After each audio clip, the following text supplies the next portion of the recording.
By the time the palace bells marked the last hour before dawn, the Brumefold Archive had already begun its quiet breathing. Sevrine Vale heard it before she saw it. A faint creak moved through the frozen shelves beneath the stones of the palace, subtle as a sleeper shifting beneath blankets. She paused at the foot of the iron stair with her lantern lifted, waiting in the blue-dark silence for the sound to come again. It did, soft and splinter-thin, from somewhere deeper in the sealed wing. She drew a careful breath and descended. The air in the archive was always colder than the rest of the palace, but tonight it pressed against her skin with a sharper edge, as though the dark itself had been honed. Frost veined the stone floor in pale branching lines that caught the lantern glow and sent it back in brittle silver.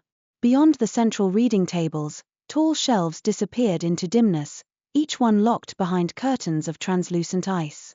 Books stood embedded within those frozen walls as if the winter had grown around them rather than over them. Some were bound in leather blackened with age, some in velvet gone pale with frost, some clasped with tarnished silver. None were meant to be touched.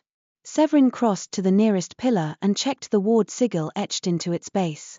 The lines were intact. The runestone set into the center still held its blue light. She moved to the next and then the next, her steps soundless beneath her wool skirts. She knew every corner of the Brumefold Archive better than she knew the palace gardens above, better than she knew the courtiers' faces, better perhaps than she knew herself. She had spent 7 years in these rooms, first as an assistant under Dowager Archivist Iselle Fane, then as keeper in her own right. The rest of the court might think of the Forbidden Wing as a storehouse of dangerous relics, but to Sevrine it was a pattern of duties, temperatures, seals, and silences. Order held the kingdom together. Order, properly maintained, kept fear from becoming ruin. At the eastern aisle she stopped. A thin white fracture ran through the ice between two shelves. Her fingers tightened around the lantern handle. She set the light down on a table, drew a brass measuring rule from her sleeve, and crouched near the crack. It was no wider than a hair, but it had not been there the night before. She knew because she kept meticulous records of each shelf face, each ward, each fluctuation in frost density, and no flaw escaped her notice for long. She touched the edge of the fracture with the back of one gloved finger. The ice hummed beneath the wool, a faint vibration like a held breath. "Not tonight," she murmured. She rose and crossed to the cabinet of maintenance tools. From within she took a vial of seal water, a silver stylus, and a strip of vellum inscribed with a renewal prayer older than the reigning queen. When she returned to the cracked shelf, she uncorked the vial and let 3 drops fall along the fracture. The water flashed instantly into white vapor. With the stylus, she traced a binding mark over the fault line, then pressed the vellum against it and spoke the words as she had been taught. By turn and thaw, by witness and rest, remain as held, remain as sealed. The air stirred. For one hopeful moment, the crack clouded over with fresh frost, knitting thinly shut. Then the new ice darkened. A bead of water formed in the center, trembled, and slid down like a tear. Sevrine stared at it. The archive did not weep. Behind her, somewhere in the upper corridor, a bell rope was pulled. The sound rolled down through the stone in a muffled bronze note. Too early for servants, too deliberate for accident. Someone wanted her above. She recorked the seal water, gathered her things, and gave the shelf one last measuring look. The crack remained. Not wide. Not yet dangerous. But wrong. When she climbed to the palace proper, dawn had begun thinning the night at the high windows. The eastern galleries were washed in ash-grey light, and servants moved in hushed currents with coal scuttles and folded linens. None of them met her eyes for long. They never did, not when she emerged from the lower levels with the cold still clinging to her hem and sleeves. She did not mind. It was easier that way. A page in royal blue livery waited outside the record chamber with both hands clasped behind his back. "Lady Vale," he said, bowing too quickly. "Her Majesty requests your presence in the Winter Council room." "At this hour?" He swallowed. "At once." Sevrine inclined her head and continued without haste, though her thoughts had already begun arranging possibilities. A fractured seal and a royal summons in the same morning did not promise anything good. The Queen rarely involved herself directly in archive matters unless the court had begun to worry. The Winter Council room overlooked the inner court where the palace's stone fountain stood still and silver in the pre-dawn. 2 braziers burned on either side of the chamber doors, yet as Sevrine entered she felt an unwelcome thread of cold drift across the floor. Queen Aderin Morcant stood at the window, one hand resting on the carved sill. She wore no crown, only a dark gown with a clasp at the throat shaped like a sun half-veiled by cloud. Her face, beautiful in a severe and thoughtful way, looked more tired than the hour alone could explain. "Your Majesty," Sevrine said, bowing. "Rise, Mistress Vale." The Queen turned. "You keep early hours. So do the books, That earned the barest shadow of a smile, then vanished. Chancellor Olm Merrow stood beside the hearth with his hands folded into his sleeves, his narrow face as composed as carved soapstone. Marek Thorne, captain of the guard, occupied the far side of the room in partial armor, as if he had been pulled from inspection rounds. The presence of both men sharpened Sevrine's unease. The Queen gestured to the table at the chamber's center. Upon it lay 3 reports sealed with the palace mark. "There were disturbances during the night," Aderin said.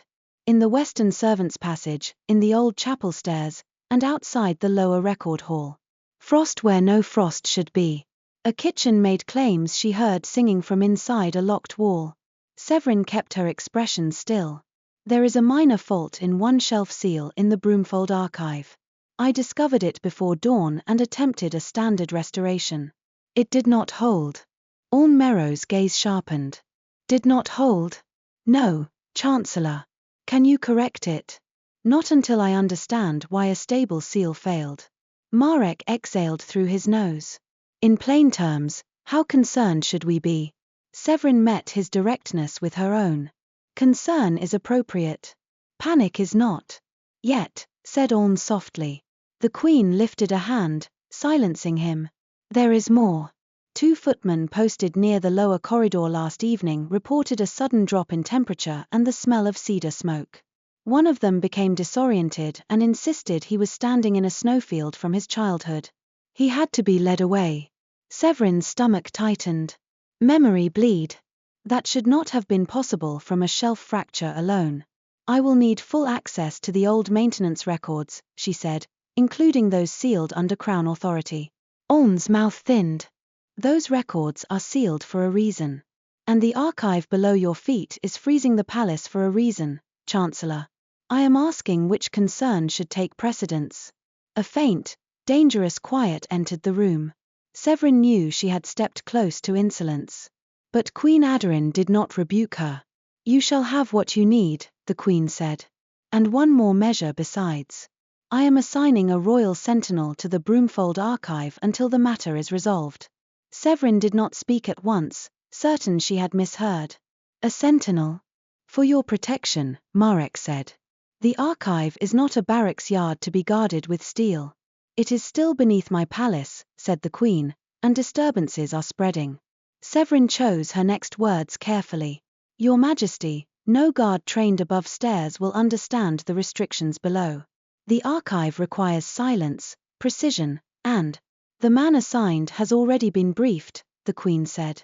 Something in her voice suggested the decision was fixed. "He will not interfere with your work unless necessary." Sevrine clasped her hands behind her back so no one would see her fingers tighten. An armed stranger in the Brumefold Archive meant noise, misunderstanding, and the court's gaze where it did not belong. The Queen must know she would hate it.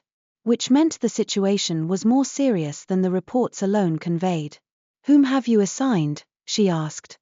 For the first time, Marek looked slightly uneasy. The answer came not from him, but from the opening door. "He is here, Your Majesty." Sevrine turned. The man who entered wore a dark sentinel's coat clasped high at the throat, the silver insignia of royal service pinned over one shoulder rather than centered at the breast, as if the honor sat on him by necessity rather than pride. He was taller than most men in court, broad-shouldered without heaviness, his face lean from old hardship rather than vanity. A scar traced a pale line from the edge of his right brow into his hair. His features were not soft, but there was no arrogance in them either. His dark hair had the faint cold sheen of raven feathers under frostlight, and his eyes were grey, but wrong for ordinary grey. There was winter under them. Not color alone, but depth, as if ice had once formed in those depths and never fully melted. Sevrine knew him before the queen spoke his name. Ivren Talarin, said Adarin. Exiled prince. Northern blood. The man from the border campaign, spoken of in records only after the line where honor stopped and disgrace began. He bowed first to the queen, then to Sevrine with the same formal precision. Mistress Vale. His voice was low and even. No challenge. No apology. Sevrine inclined her head, the bare minimum required by courtesy. My lord. Not that, he said quietly. A strange silence followed. Orm Merrow stared into the hearth as though wishing the moment elsewhere. Marek's jaw shifted. The queen looked from one to the other and then said, with deliberate calm, Prince Ivren serves the crown as sentinel. No title beyond that need concern the archive. As you wish, your majesty, Sevrine said. She could feel the cold around him now, subtle but undeniable. Not the ordinary chill of a man just come in from winter air, but a stillness that altered the room's edges. The brazier flame nearest him bent low for a moment, then steadied. The queen dismissed the council soon after. Sevrine received the sealed maintenance keys she had requested, along with written authority to enter restricted record cabinets. She accepted them, bowed, and turned to leave, only to find Ivren falling into step a measured distance behind her. She stopped in the gallery. There is no need to escort me, as if I might lose my way to the Undercroft. No, he said, but there is a need for me to accompany you to the archive. That is the assignment. Sevrine looked fully at him for the first time. Up close, the tiredness in him was easier to see. Not weakness. Where? The kind that settled into a person who had spent too long enduring his own thoughts. You have worked below before, she asked. No. Then let us begin with the first useful rule. Nothing in the Brumefold Archive is ever touched unless I tell you to touch it. A flicker passed through his expression. Perhaps amusement, though it did not quite reach his eyes. Understood. The second rule is silence. If you feel cold, ignore it. If you hear voices, answer none of them. If you see something you think impossible, assume first that the archive is testing whether you deserve to remain standing. That is a cheerful welcome. It is an accurate one. They walked on. Their steps echoed differently along the stone corridor, hers light and familiar, his measured, martial. Sevrine was aware of him in a way she did not care for, the breadth of him in the narrow passage, the self-restraint in his movement, the cold that seemed to go before and after him like a second shadow. She had spent years keeping the archive orderly, remote from courtly entanglements and military concerns. Now the crown had placed a living complication at her shoulder. At the stair down into the lower levels, she paused to unlock the first gate. Iron bars swung inward with a groan.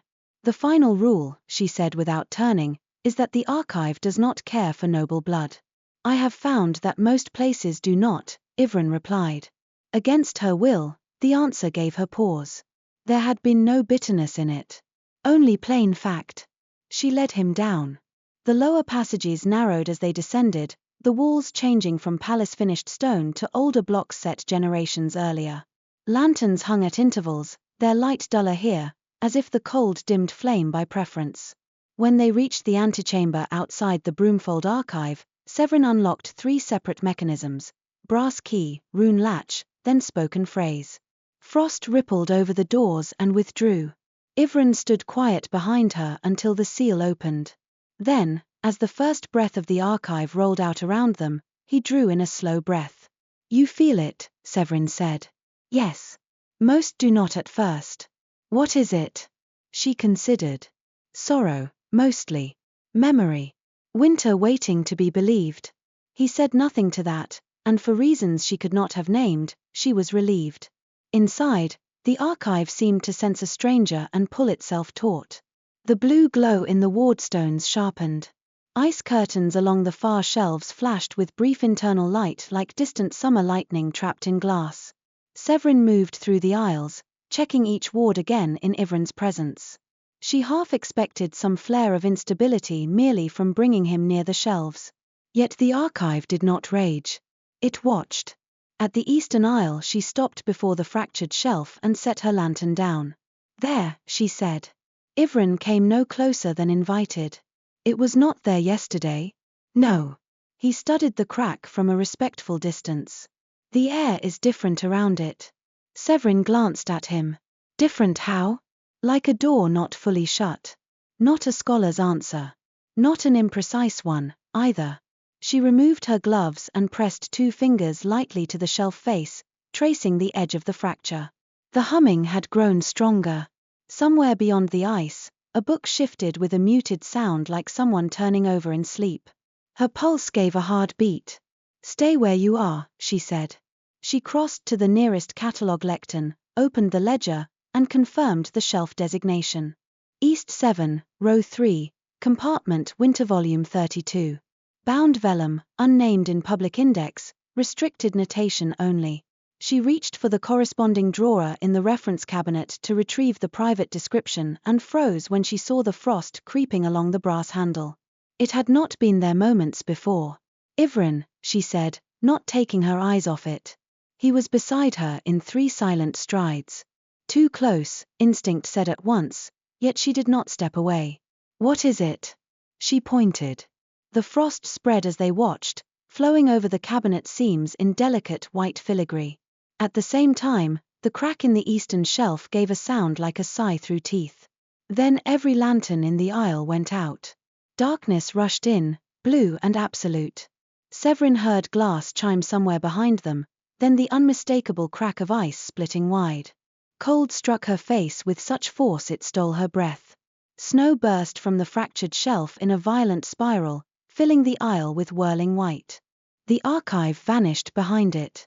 A voice, not real, not present, but unbearably near, began to weep in the air. Sevrine stumbled back, one arm lifted to shield her eyes. Ivrin. A hand caught her elbow, firm and steady. Not dragging. Anchoring. Lantern, he said. I can't see it. The cold surged harder. Frost raced over the floor in branching fans, climbing the table legs, the cabinet fronts, the hem of Sevrine's skirt. Her breath turned sharp in her throat. Through the storming veil, she glimpsed the shelf ice bulging outward as if something inside were pressing to escape. Ivrin moved in front of her.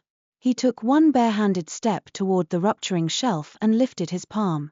The snow curved around him. Frost bloomed over his skin from wrist to fingertips, silver-white and living. The air answered him not obediently, but with startled recognition. Sevrine felt it like a note struck through the whole aisle. Back, he said, and this time his voice held command. The spreading cold slowed. Only for a moment. But a moment was enough. Sevrine dropped to one knee, fumbling along the floor until her fingers found the fallen lantern. The glass was rimed over, but the coal within still glowed faintly. She whispered the ignition phrase and shielded the wick with her hand until light sputtered alive again. In its small flare she saw the truth at once. A single book had thrust itself half out of the frozen shelf. Its cover was pale as old bone, clasp cracked open, pages fluttering though no ordinary wind touched them. Ice ran from it in streamers. On the exposed title strip, words formed and vanished too quickly to read. The weeping in the air sharpened into a woman's voice repeating the same line, again and again, in the cadence of grief that had forgotten time. He did not come home.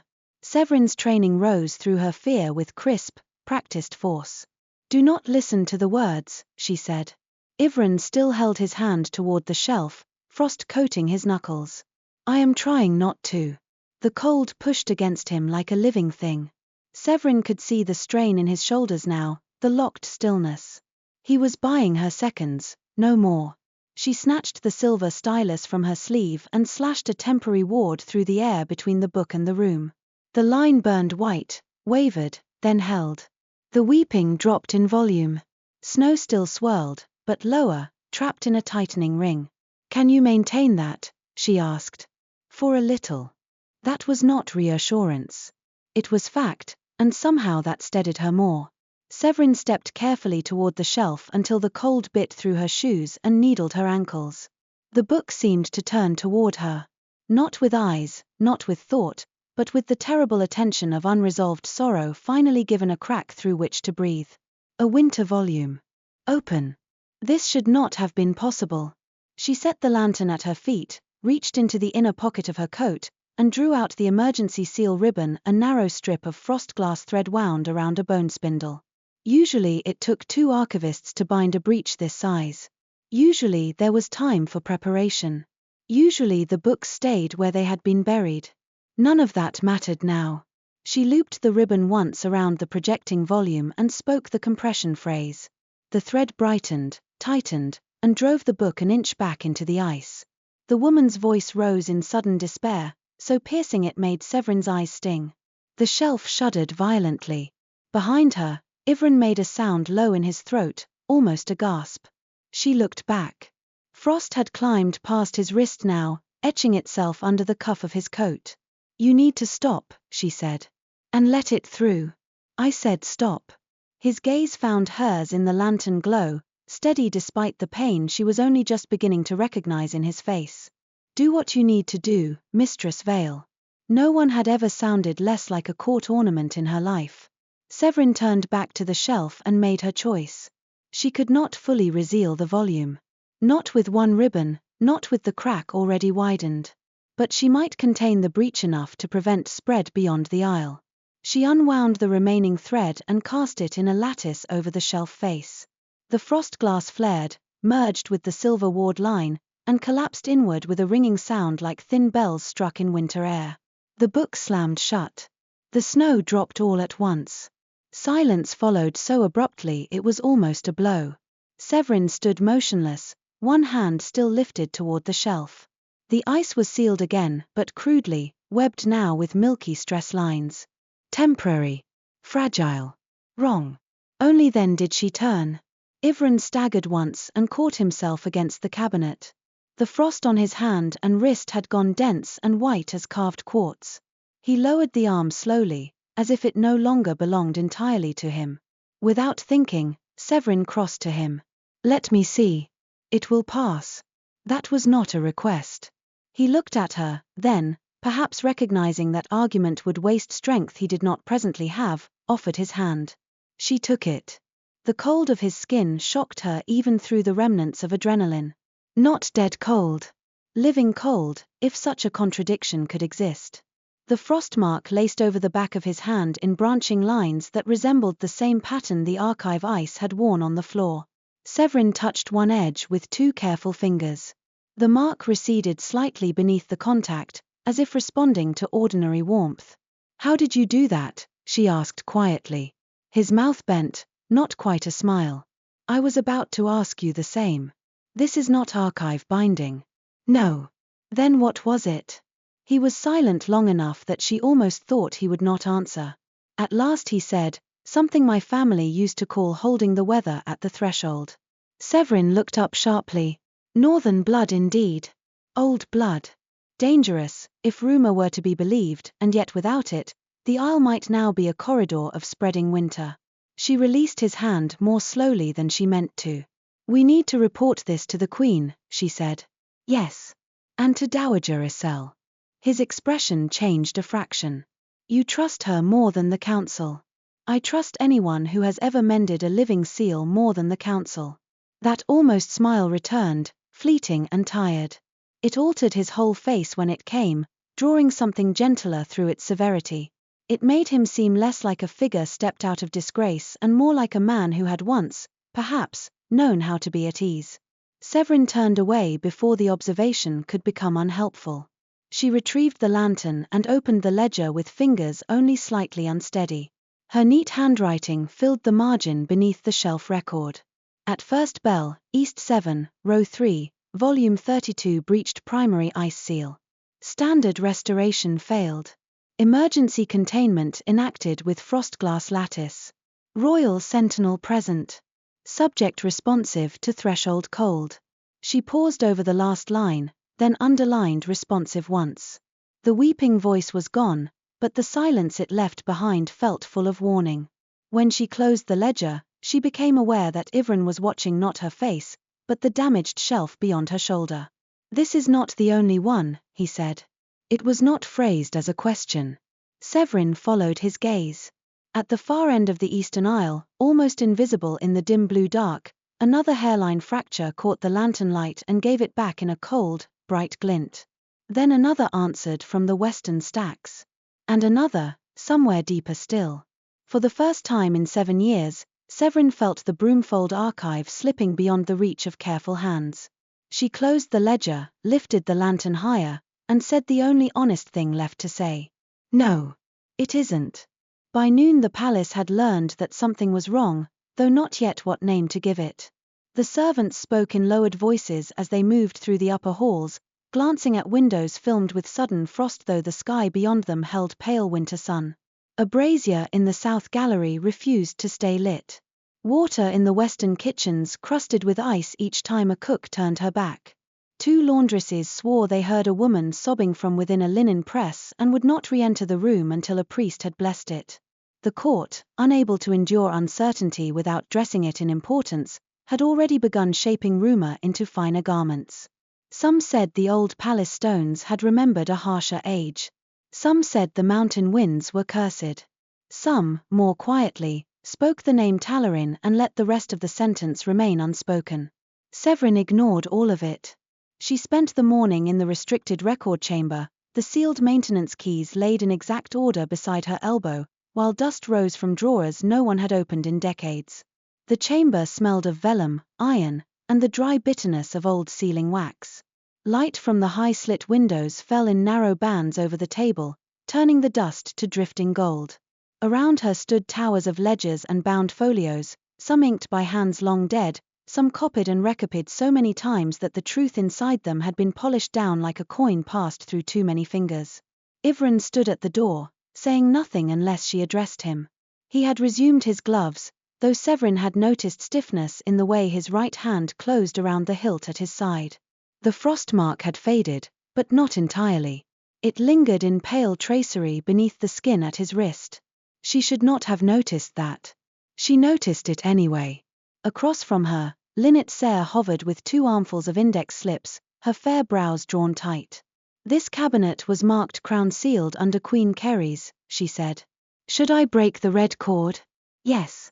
Lynette hesitated only a second before doing so. The wax snapped with a dry click. Sevrine had trained Lynette to show care without drama, and to the girl's credit she had learned. She unrolled the first packet, laid out its contents in ordered rows, and began reading dates aloud while Sevrine cross-checked them against the shelf ledger from the Brumefold Archive. Failures of ordinary seal maintenance had been recorded before, minor weeping in the ice during thaws, resonant surges when palace deaths coincided with old memorial dates, once a crack caused by a careless apprentice striking the casing with a metal cart. But none matched this pattern. The current fractures were too many, too rapid, and too responsive to emotional echo. That meant the failure was not purely structural. Something inside the Winters had begun straining toward release. She turned a page and found a phrase repeated in 3 separate hands over 38 years. Containment preserves stability until rectification is possible. Her eyes fixed on it. Not sealing. Not ending. Containment. Another folio, older, written in a cramped scholarly script nearly lost to age, carried a longer note in the margin. No winter volume remains dormant forever when its source truth continues to be denied in living memory.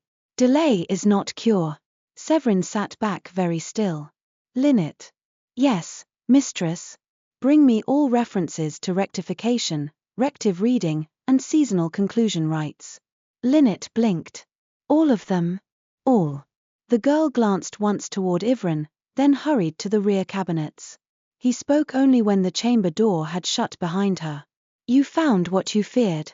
Sevrine kept one finger on the margin note. I found what my predecessors did not care to state plainly. The books were never meant to remain sealed forever. He moved closer, though still not enough to crowd the table. Then what were they meant for? To be finished. He said nothing, but she felt his attention sharpen. Sevrine gathered the folios into a neat stack, buying herself a moment to think. She disliked speaking conclusions before all evidence was in place. Words, once aloud, became difficult to contain. Yet the archive below was already proving that silence had its own dangers. The Winters were trapped, she said at last. Not destroyed. Bound until someone with the proper training could enter the story, identify the unresolved truth, and speak an ending the magic would accept. An ending? Yes. His gaze dipped to the documents. You can do that. I know the theory. Whether that knowledge is equal to the practice is a different matter. You have not done it before. The statement should have irritated her. Instead, perhaps because he made it without accusation, it only felt like truth. No, she said. Rective reading was phased out generations ago. Containment became the preferred method. Safer, faster, politically cleaner. Cleaner. Her mouth hardened. So it was called. Lynette returned with 6 more packets and a look that suggested she knew enough to be frightened but not enough to understand why. Sevrine set her to arranging the papers by date and source. By the time the bells marked mid-afternoon, the pattern had become unmistakable. Early records treated winter volumes as temporary vessels for grief too dangerous to leave ungoverned. Later records increasingly described them as relic hazards to be archived, hidden, and forgotten. In the margins of those later years ran the same courtly instinct Sevrine had seen in 100 other palace records: bury the wound, preserve the facade. A folded memorandum in Chancellor Orne's younger hand stopped her next. Rective reading is to remain limited. Reopening source narratives risks revival of politically sensitive testimony. She read it twice, then once more, feeling a slow cold settle between her ribs that had nothing to do with the archive below. Sevrine saw the change in her face. What is it? She handed him the memorandum. He read it without visible reaction, then set it down with care that was somehow more condemning than anger. So truth was considered less useful than silence. In palaces, it often is. And yet you serve one. I serve the records inside it, she said, sharper than she intended. His eyes lifted to hers, calm and unreadable. That is not the same thing. The words landed more deeply than they ought to have. She looked away first, annoyed by the small flare of shame they caused. Since taking charge of the Brumefold Archive, she had told herself that duty done honestly was enough. That if the records were kept properly, if the wards held, if the books remained where they belonged, then she had done good in the world whether the court deserved it or not. But the chamber around her was full of evidence that careful preservation had also protected cowardice. Lynette, sensing a current she did not understand, cleared her throat. Mistress Vale? Sevrine straightened. Fetch Dowager Iselle. Quietly. Use the lower passage, not the public galleries. Lynette nodded and hurried off again. The Queen received Sevrine in a private sitting room just before dusk, with only Sevrine and Marek Thorne admitted besides them. The room's window overlooked the inner court, where the fountain now bore a glaze of ice thick enough to turn the carved basin white at its edges. Sevrine did not waste time on courtesies beyond what was required. The archive is failing because the winters inside it were never resolved, she said. The old seals were never intended to be permanent. They were a holding measure.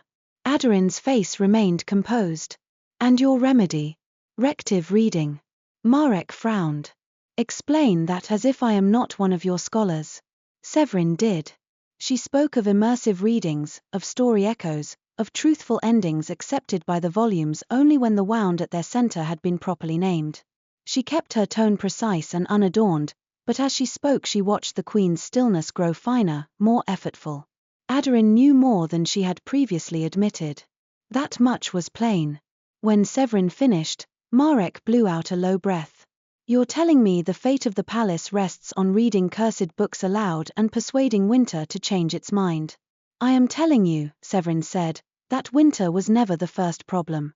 The first problem was leaving truth unfinished. That sounds very elegant for something that could freeze us all in our beds. Truth is often inconvenient in its methods, Captain. Enough, said the Queen softly. They fell silent. Adarine crossed to the window and looked out at the whitening court below. If what you say is correct, how many volumes must be opened? I do not know. How many are presently compromised? At least 4 confirmed. Likely more. And if you do nothing? Sevrine met her gaze. Then the disturbances will worsen. The Heartfire lantern beneath the palace will begin to fail. If it goes dark entirely, Seasonal balance may collapse at the kingdom's center. Marek swore under his breath. The queen's fingers tightened once against the window frame. Can you perform this reading? Sevrine answered honestly. I can try. Ivran spoke then, the first words he had offered since entering the room. She will not do it alone. Marek glanced at him. And what, exactly, is your part in this? Ivran did not look away. The breach last night responded to me. Or, if you prefer the plainer phrasing, it did not kill us because I could hold it long enough for Mistress Vale to work. It nearly froze your hand off. Yes. That does not recommend repeating it. No, Ivran said. It only makes it necessary. Adarin turned from the window. You believe your bloodline is involved. He was silent a beat too long to be careless. I believe my family knew things the court preferred to forget. Again, that subtle tightening in the queen's face. Again, confirmation without confession. Before anyone could press further, a soft knock came at the door. Isel Fane entered without waiting to be announced, as if retirement had never succeeded in persuading her to behave like anyone else's elder. She was small, spare, and straight-backed despite her years, wrapped in layered grey wool with a cane hooked over one arm more as punctuation than support. Her gaze moved once around the room and assessed all of them in a blink. So, she said, it has finally come due. No one answered at once. It was Marek who broke first. Do retired archivists make a habit of speaking in riddles? Only when captains insist on arriving late to knowledge, Isel replied. Isel, said the queen, not quite chiding. The old woman inclined her head the barest fraction. Your Majesty. Sevrine stepped forward.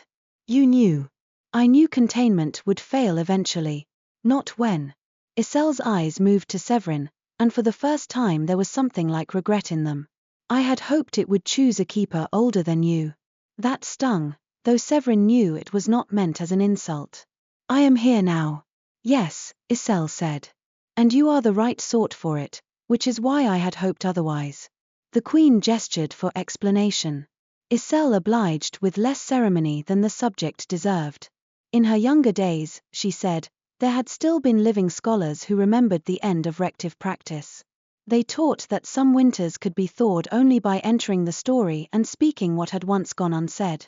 But the method was perilous. It demanded not only skill, but emotional honesty from the readers. Courts disliked depending on honesty. The Crown disliked reopening records. Bit by bit, the practice was abandoned until the books became prisons instead of patients. Why was this not restored sooner? Sevrine asked. Isel's look was direct.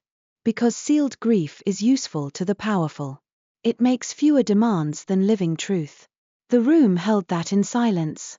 At last the queen said, Can it be done now? Isel considered Sevrine, then Ivran. Yes. But not by one reader alone. The archive has chosen its conditions already. Marek made an impatient noise. The archive chooses. No more than a wound chooses the hand that can best endure cleaning, Isel said. Mistress Vale understands the texts. The prince, she ignored his brief flinch at the word, carries threshold cold in his blood. The Winters will answer to both where they will refuse one. Sevrine drew a steadying breath. Then tell me how. So Isel did. The reading must be performed in the inner chamber beneath the eastern stacks, where the old dais still stood. The selected winter volume would be brought out under layered seals and set upon the Blackstone rest. One reader would open the text and speak its first lines. The other would anchor the threshold when the story space formed. Once within, they must not surrender themselves to the emotional current of the volume. They must observe, identify the unresolved truth, and speak the ending that had been denied. Not a prettier ending. Not an invented one. The truest one possible. If the volume accepted it, the winter would release. If it did not. Isel's mouth thinned. You will know. That is an unhelpful description, Marek muttered. It is a precise one. Sevrine listened to every instruction twice, committing sequence and cautions to memory. She asked for the old hand signs, the acceptable interruption phrases, the duration before forced withdrawal became impossible. Isel answered all of it. Ivran remained quiet, but Sevrine could feel his attention fixed as firmly as her own. When the old woman finished, the queen dismissed Marek to tighten palace security and order the lower halls cleared.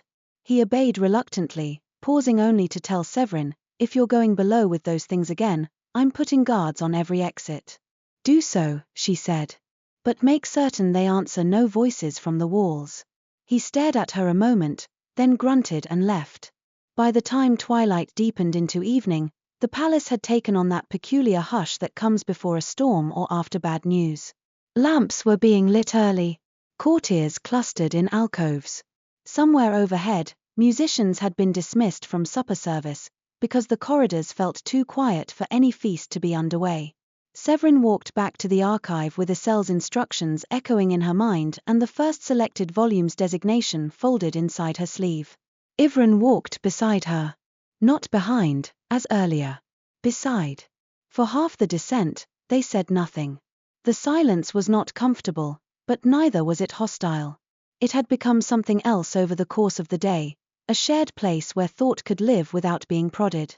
At the final turn of the lower stair, Sevrine spoke without looking at him. "You may refuse." He understood at once what she meant. "May I?" "Yes." "Will you?" "I asked first."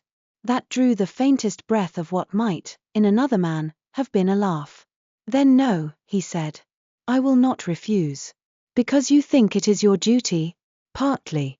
She stopped walking and turned to face him in the narrow lantern-lit passage. "That is not sufficient."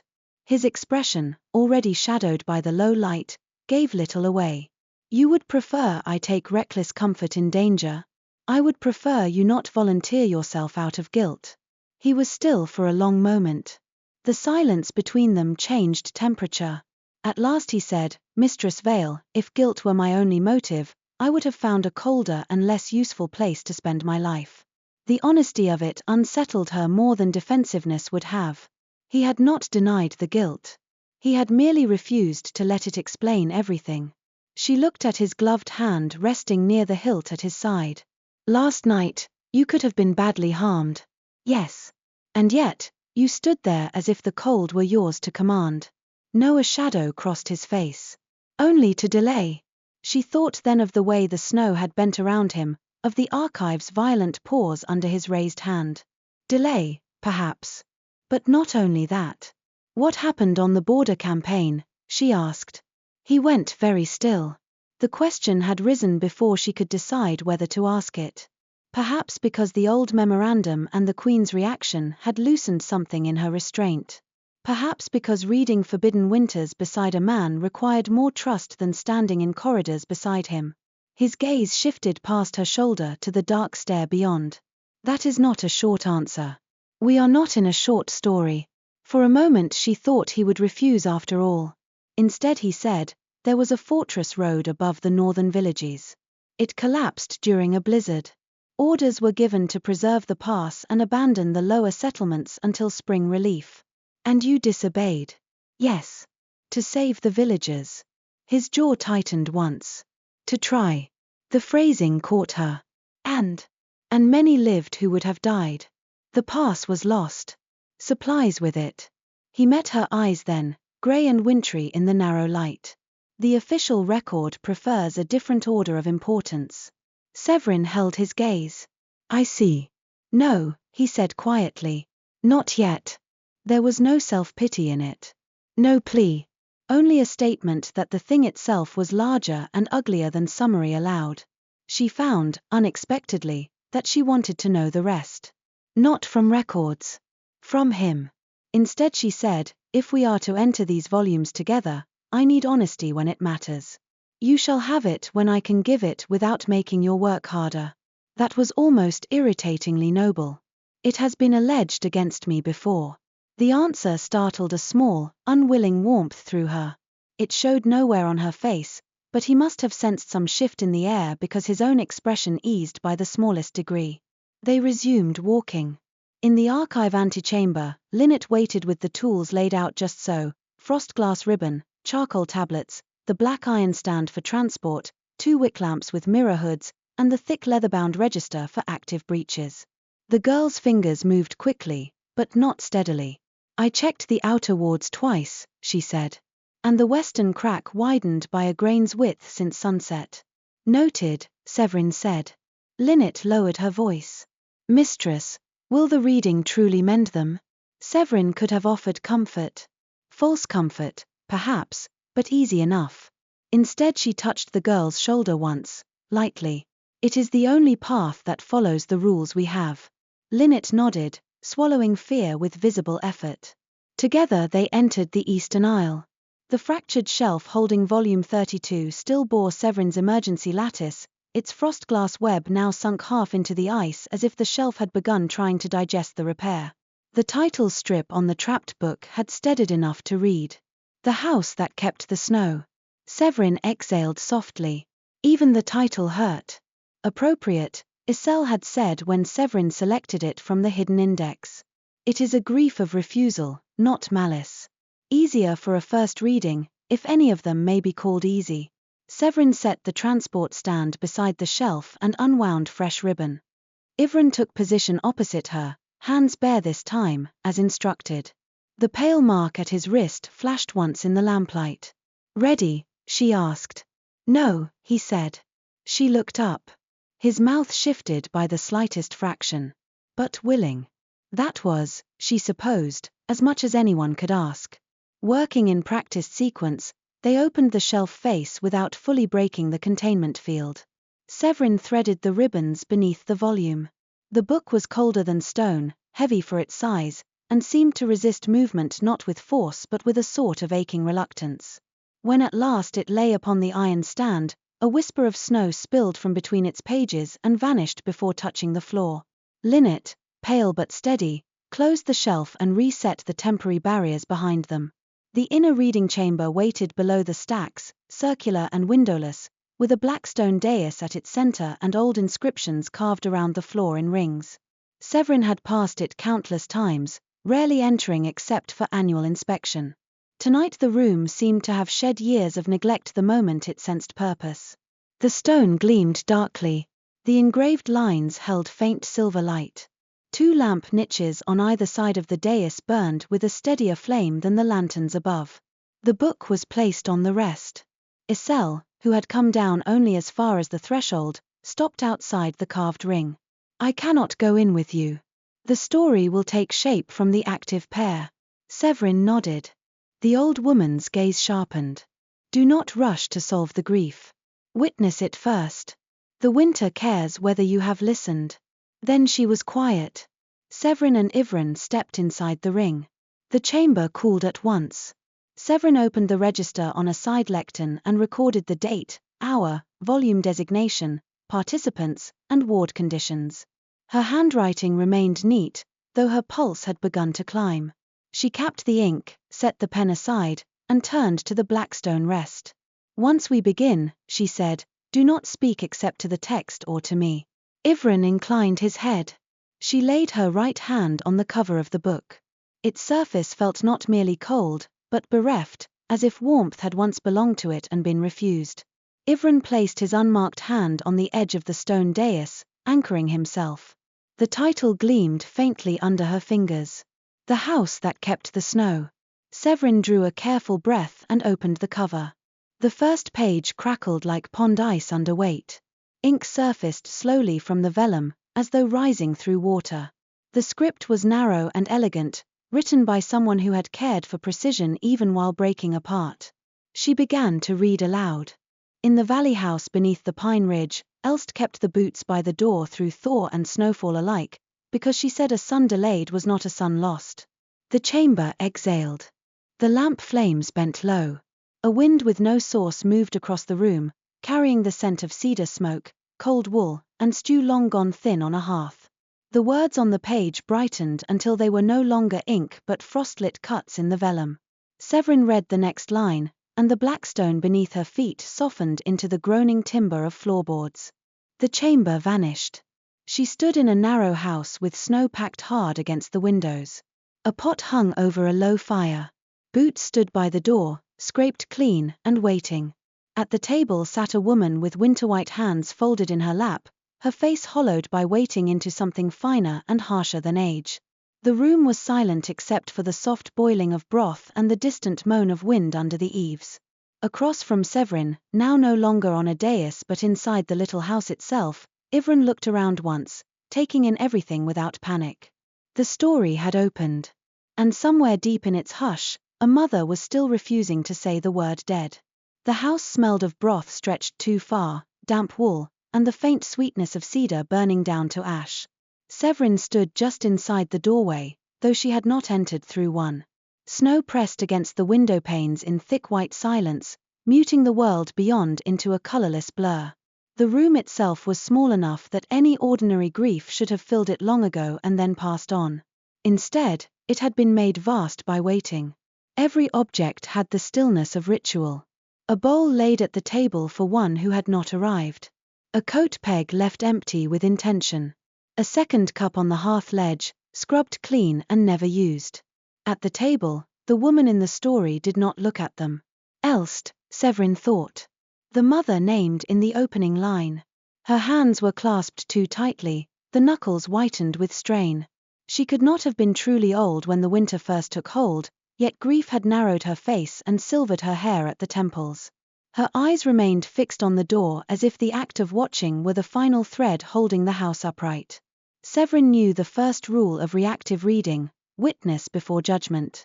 Still, there was something in the room's suffocating devotion to denial that made her chest tighten. It felt less like sorrow than like being bound inside someone else's refusal to breathe.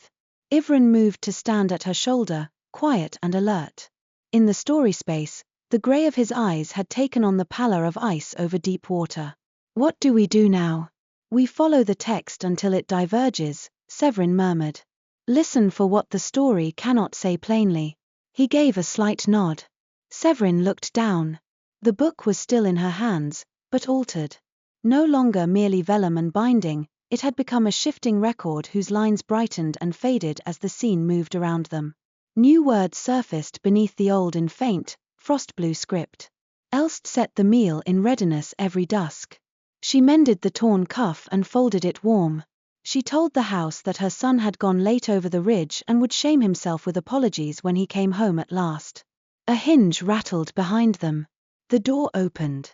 A gust of snow-laden wind rushed in, and with it came a broad-shouldered man in a hunter's cloak, his beard silvered with frost. His expression tightened the moment he saw the untouched second bowl on the table. "He is not coming tonight," he said. Elst did not turn. "Then tomorrow. It has been 40 days. Then tomorrow." The man's shoulders slumped with an exhaustion so practiced it seemed older than anger. He looked past Elst and through Sevrine and Ivren without seeing them. Story figures did not always perceive readers unless the emotional current bent that way. This man belonged too deeply to his own wound to notice witnesses. "He was found," the hunter said. "Tomon brought back the scarf. You know that. A scarf is not a son." Snow hissed at the windows. The fire popped. The book in Sevrine's hands trembled faintly, and the words below sharpened. So the father named loss, but the mother barred the threshold. And the house, which had once known seasons by the turning of bread and thaw water, learned instead the discipline of waiting. Ivren's jaw hardened as he watched the woman at the table. "She cannot let grief enter." "No," Sevrine said. "And because she cannot, winter remains." He glanced at her. "You say it as though the season itself is offended. In this kingdom, it often is." The hunter crossed the room and set something on the table with brittle care. A strip of dark blue wool. Torn. Frozen stiff in places by old snow. The mother's hands clenched once, painfully, but she still did not look at it. "Take it away," she whispered. "Elst. Take it away." Her voice split on the last word, and the room shuddered. Frost climbed 3 inches higher on the windows in an instant. The broth in the pot went still.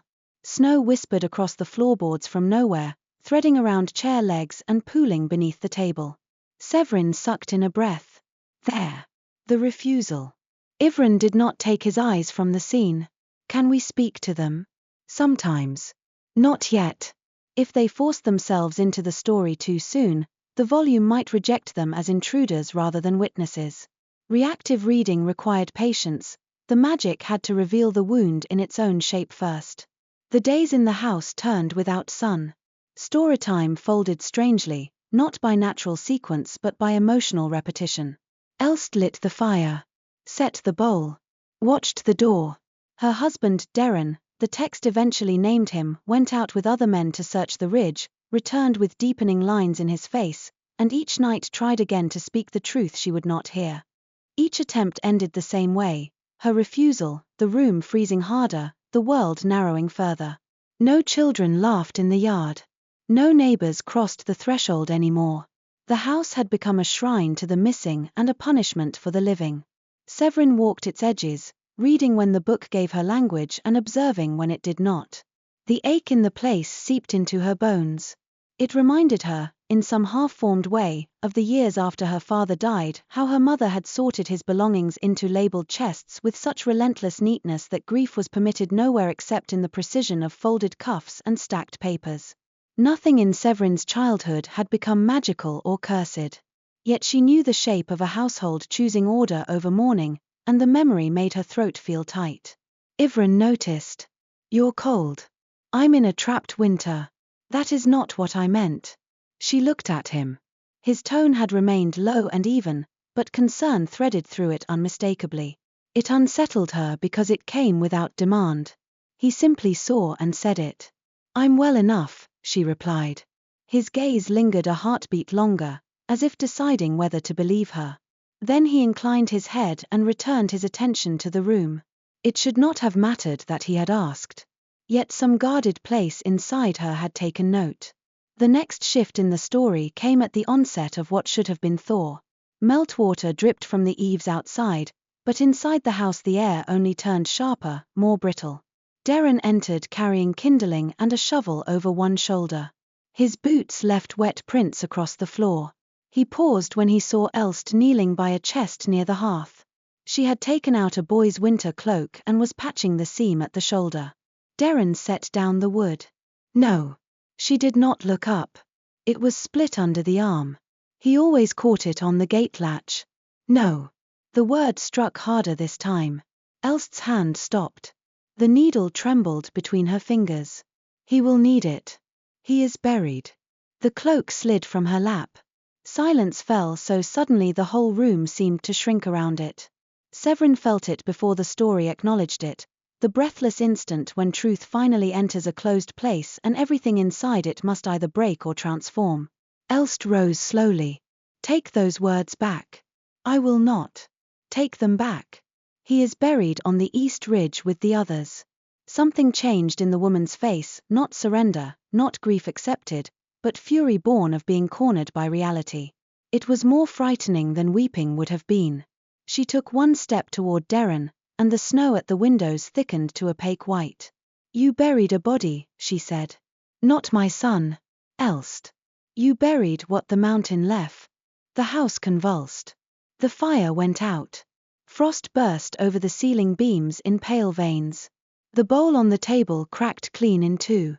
Darren staggered back as wind roared through the room though the door remained barred. Sevrine clutched the book against her chest and felt the story straining around them. "We are near the fracture." Sevrine's hand closed around her forearm, steadying rather than restraining. "Tell me what to do." "Not yet. The core truth is not fully named. Her son died. That is the surface truth. And beneath it." Sevrine listened, not with her ears alone, but with the trained sense a cell had once called archival hearing, the ability to notice where emotion and narrative failed to align. The mother's denial was powerful, yes, but it was protecting something beyond mere attachment. Something harsher. Something guilt-bound. The text flickered in her hands and gave her another line. For if the boy had died on the ridge, then he had died alone, with no hand to close his eyes and no mother brave enough to bless his going. Sevrine stilled. "There," she whispered. "She thinks mourning him means abandoning him." Sevrine looked back at Elst, whose fury had collapsed inward into a trembling stillness. "So she waits because she believes love must keep the door open." "Yes. And because if she lets him be dead, she must also bear that she was not there." The room darkened around the edges. Story Space often did this just before inviting readers into participation. The emotional current had recognized that they understood enough to matter. Elst turned. For the first time, she saw them. Her eyes found Sevrine first, hollow and bright with the fever of denial. Did you come from the ridge? The question hit with such aching hope that Sevrine almost answered before thinking. This was the danger of reactive reading. A false mercy spoken too quickly could rot the whole ending. No, Sevrine said gently. We came from the part after. Elst stared at her as if the words were nonsense. Then her gaze moved to Ivran. Something in his bearing, soldier-straight despite the room's distortion, marked by cold and old regret, seemed to strike the story differently. You brought him back? She asked. Ivran's face did not change, but Sevrine felt the tension go through him. He knew this terrain. Not the cottage, not the woman, but the plea beneath the question. Bring back what could not be saved. Undo what duty or weather or judgment had already taken. No, he said, and his voice was rougher than before. I'm sorry. Elst made a sound so raw it seemed to tear the room. Snow lifted from the floor in a spiraling rush. The walls blurred. Darren vanished into white. The story had reached its storm. Sevrine grabbed Ivran's wrist. Stay with me. I am here. They stood together as the little house dissolved around them into a mountainside buried in wind. Pines leaned black against a white sky. The ridge path was almost gone beneath drifts. Ahead, barely visible through the storm, a boy in a torn blue scarf stumbled through deep snow, one hand pressed to his side. He could not have been more than 17. Sevrine knew at once, this was not happening now, but then. The memory beneath the denial. The Winters locked center. The boy staggered, fell to one knee, rose again. No one followed him. No rescue came. Elst's voice, huge and disembodied with grief, echoed through the storm. He was supposed to come home before dark. The boy looked over his shoulder once, not in hope of help but in apology for failing to arrive in time. Something in Sevrine's chest twisted. He died alone, Ivran said softly. No, she answered, the truth assembling itself even as she spoke. That is what she fears. But look. The boy had collapsed beside a wind-twisted pine. With trembling hands he drew something from within his coat, a strip of cloth and a small carving knife. Even with numb fingers he worked carefully, carving letters into the trunk. Mother, I went east. Tell Da I held my footing long as I could. The line wavered toward illegibility by the end. The knife fell from his grip. He leaned his head against the bark and closed his eyes. Not abandoned, then. Witnessing himself. Thinking of them to the last. The storm pressed harder. The scene wanted to freeze there forever. Sevrine opened the book. Its pages lashed in the wind, then settled on a blank final leaf rhymed in silver. This was the moment. The winter had yielded its wound. Now the ending must be spoken. She lifted her voice against the gale. Elst, hear me. The storm faltered. The mother's presence gathered behind them, unseen but vast. If you keep the door open forever, Sevrine said, you do not keep him from death. You only leave him alone inside your fear. The wind shrieked once, angry and wounded. Ivran stepped forward beside her. When he spoke, his tone carried that same low steadiness with which he had held back the breached shelf. He did not go from you unloved. He carried home with him. He wrote to you with his last strength. He asked for truth, not waiting. The storm lurched. Snow lashed Sevrine's face like thrown sand. She knew rejection when she felt it. The volume was resisting because neither statement yet reached the core. Love, truth, farewell, close, but not complete. The blank page in her hands remained blank. Elst cried out from somewhere in the white. If I say he is dead, then I left him to die. Sevrine understood then. Not just abandonment. Failure of motherhood. The unbearable belief that by not being present, by not preventing the loss, Elst had ceased to deserve the right to mourn him honestly. She raised the book higher. No, she called. If you say he is dead, you stop leaving him there. The wind broke around the words. Ivran turned toward the unseen mother and spoke with sudden force, as if the truth were tearing through his own ribs to emerge. Love is not proved by refusing the grave. It is proved by naming the dead as yours and grieving them home. The page blazed. Ink spread across it in dark, swift lines not written by Sevrine's hand and yet shaped by both their voices. So Elst went at last to the east ridge, and where the pine still held her son's last words, she knelt in the snow and answered them. She told him he had held his footing bravely. She told him he was not forsaken. She wept where he lay, and winter, hearing truth at last, released the valley to the thaw. The mountainside trembled. The white sky cracked open along a seam of gold. Snow rushed downward not as storm now, but as melt. The pine darkened with water. The boy's still form softened into light and was gone.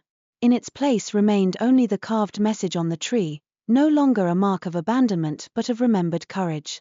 Warmth flooded Sevrine's hands so suddenly it hurt. The book snapped shut. She gasped and found herself back in the reading chamber on the blackstone dais, one knee hitting the floor. Her palms burned with returning sensation. The lamps flared bright and steady. Across from her, Ivren had braced himself against the stone rest, head bowed, breath ragged as if he had run uphill through snow. For several heartbeats neither spoke. Then Sevrine looked down. The cover of the house that kept the snow had changed. The old crust of rime was gone. Its pale leather, though still aged, now held the soft sheen of vellum dried in summer light. When she touched it, no cold answered. Only stillness. Beyond the chamber, somewhere in the eastern stacks, a sound like distant dripping echoed through the archive. A thaw. Iselle appeared at the threshold at once, sharper-eyed than anyone her age had a right to be. Well? Sevrine rose carefully, the book cradled in both hands. It accepted the ending. Iselle's gaze flicked to the volume, then to Sevrine and Ivren in turn. Something like fierce relief passed through her lined face. Good. Put it on the left stand. Lynette rushed in behind her before propriety could stop her, eyes wide. The ice on East 7 is clearing, she said. Not breaking, clearing. Sevrine let out a breath she had not realized she was holding. Ivren straightened slowly. The color had drained from his face, though whether from cold or what the story had drawn out of him she could not tell. Sevrine remembered, with a jolt, the moment he had spoken into the storm not merely as witness to Elst's grief, but as if answering a wound of his own. Love is not proved by refusing the grave. It is proved by naming the dead as yours and grieving them home. Those were not words learned only from books. You should sit, she said. He glanced at her, surprised perhaps by the immediacy of the instruction. That is an order, she added. Lynette, who had clearly decided this was the most astonishing day of her life, hurried to fetch a chair before he could object. Ivren sank into it with more weariness than grace. Frost had crept in faint veins over the back of his right hand again, not severe as before but visible. Sevrine knelt without ceremony and took his wrist. The room went very quiet. His skin was cold, though less painfully than after the breach. The frostmark trembled under her fingertips like something uncertain whether to remain. She pressed the heel of her hand lightly over the branching lines, grounding warmth into them as she had before. The mark eased. You overextended, she said, focusing on the practical because the alternative felt less manageable. So did you. I am not the one currently resembling a half-buried monument. At that, one corner of his mouth moved. Iselle made a sound suspiciously close to approval and turned away to inspect the restored volume, granting them a privacy made of studied inattention. Lynette, less skilled, pretended to rearrange tools while plainly watching everything. Sevrine released Ivren's wrist and rose. She became abruptly aware of how close they had been, of the steadiness with which he had let her touch him, and of how unwise it was to notice the details of a man's face when he looked worn and unguarded. She stepped back. The first volume is resolved, she said, returning to the register lectern before anyone could read too much in her expression. But the archive is still unstable. One ending will not mend a kingdom's worth of delay. No, Iselle said. But it proves the path. Sevrine opened the register and recorded the result in her neat scholar's hand. Volume 32 successfully rectified. Core wound, grief refused through fear of abandonment. Accepted ending achieved through acknowledgement, witness, and maternal mourning. Residual conditions, thaw localized, containment eased. She paused over the next line before writing, Sentinel integration essential. When she closed the book, she looked up to find Ivran watching her. Not in the wary, measured way he often did when uncertain how much of himself the room required. This was quieter, warmer, though subdued by fatigue. You understood her quickly, he said. Sevrine set down the pen. Not quickly. Quicker than I did. I knew the shape of the mistake. His gaze held hers. Because of your mother? The question was gentle enough that she could have refused it without offense. She ought to have. Instead, perhaps because the story had left her defenses thinned, she answered. She did not refuse grief, Sevrine said. She organized it. Catalogued it. Turned it into tasks so exact there was no room left to feel untidy things. Her mouth tightened faintly. I learned a great deal from her. Ivran considered that. And perhaps too well. The quiet accuracy of it should have pricked. Instead it settled into her with unsettling softness. Perhaps. Lynette looked between them as if witnessing the careful shifting of two pieces on a game board whose rules only she partly understood. Iselle snapped the latches shut on the restored stand and said, dry as winter parchment, if the two of you are finished discovering one another's hidden architecture, there are still 3 active fractures and possibly more. Color touched Sevrine's face despite herself. Ivran lowered his gaze, though she could have sworn the almost smile returned for a moment. They moved back into work. East 7 had indeed begun to clear, the milky stress lines in the shelf ice were fading into translucence, and within the casing the empty slot where the volume had rested no longer radiated cold. Yet the relief was short-lived. Before the hour turned, a palace servant arrived breathless at the archive threshold with word that the chapel windows had frozen from the inside and one of the bells in the north tower had begun tolling on its own though no rope was being pulled. Another breach, Sevrine said. Iselle nodded once. The winters are stirring because the oldest bindings know the silence is ending. Marek appeared not long after, carrying the tension of 6 men in one body. The court is nearly in a panic. Orn wants the lower wing sealed with iron and prayer. That would be useless, Sevrine said. I know that. Convincing him is another matter. Ivran rose from the chair, steadier now, though the exhaustion had not entirely left him. Marek's gaze snagged briefly on the fading frostmark at his hand. You look dreadful, the captain observed. I have looked worse. I don't doubt it. For a moment, something like reluctant respect passed between them. Marek turned to Sevrine. What do you need? Time. Uninterrupted access. No one below who has not been warned against voices, visions, or sudden cold. And the Queen must understand that destroying the archive now could rupture every compromised volume at once. I'll make her understand, he said. After he left, the archive seemed quieter for a little while, as though gathering itself. Sevrine used the reprieve to consult the hidden index again.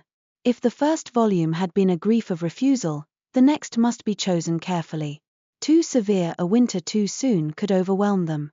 Yet the active fractures were no longer confined to the gentler shelf clusters. One in the western stacks pulsed with a colder, sharper resonance that made the hairs at the back of her neck rise. Ivran joined her at the lectern. Which one? She traced the column with one finger. I need a pattern. What sort? The books do not break at random. They answer pressure. Memory. Proximity. She frowned. The first volume was rooted in grief denied within a household. The disturbances in the chapel and tower suggest something tied to vow or witness. Public sorrow, perhaps. Broken promise. And the deeper fractures? She hesitated. What? He asked. There is a sealed index marker beneath the others. Hidden under the older codes. He went still. A final volume. Yes. You think that is the source. I think it may be the not all the others tightened around. Sevrine kept her eyes on the page. But if I am right, we are not ready for it. Then we are agreed. She looked up. On what? That we survive the lesser winters first. The plainness of the statement carried an odd comfort. Not because he assumed survival, but because he included himself in the work without dramatics, without any need to make noble declarations of sacrifice. We survive. A partnership spoken as fact. Sevrine lowered her gaze before the thought could settle too warmly. Yes. They selected the next candidate by moonrise, a volume indexed under a partial title, The Bride Beneath the Belfry, stored in the western vow shelves. Its casing had not yet cracked fully, but the ice around it gave off a rhythmic ticking sound like a clock approaching the hour. Sevrine had just written the extraction order when a sound split the archive from above, a deep metallic boom that rolled through stone and shelves alike. The North Bell. Once. Twice. 3 times. Then the cry. Not from the bell tower itself. From somewhere in the upper corridors, sharp and human and cut off midway through. Everyone in the archive froze. A second later Lynette's face went white. That was from the chapel stair. Marek's shouted orders echoed faintly from above. Sevrine and Ivrin were already moving. They reached the lower stair at the same moment, lamplight swinging across stone. Halfway up they met 2 guards helping a young acolyte downward.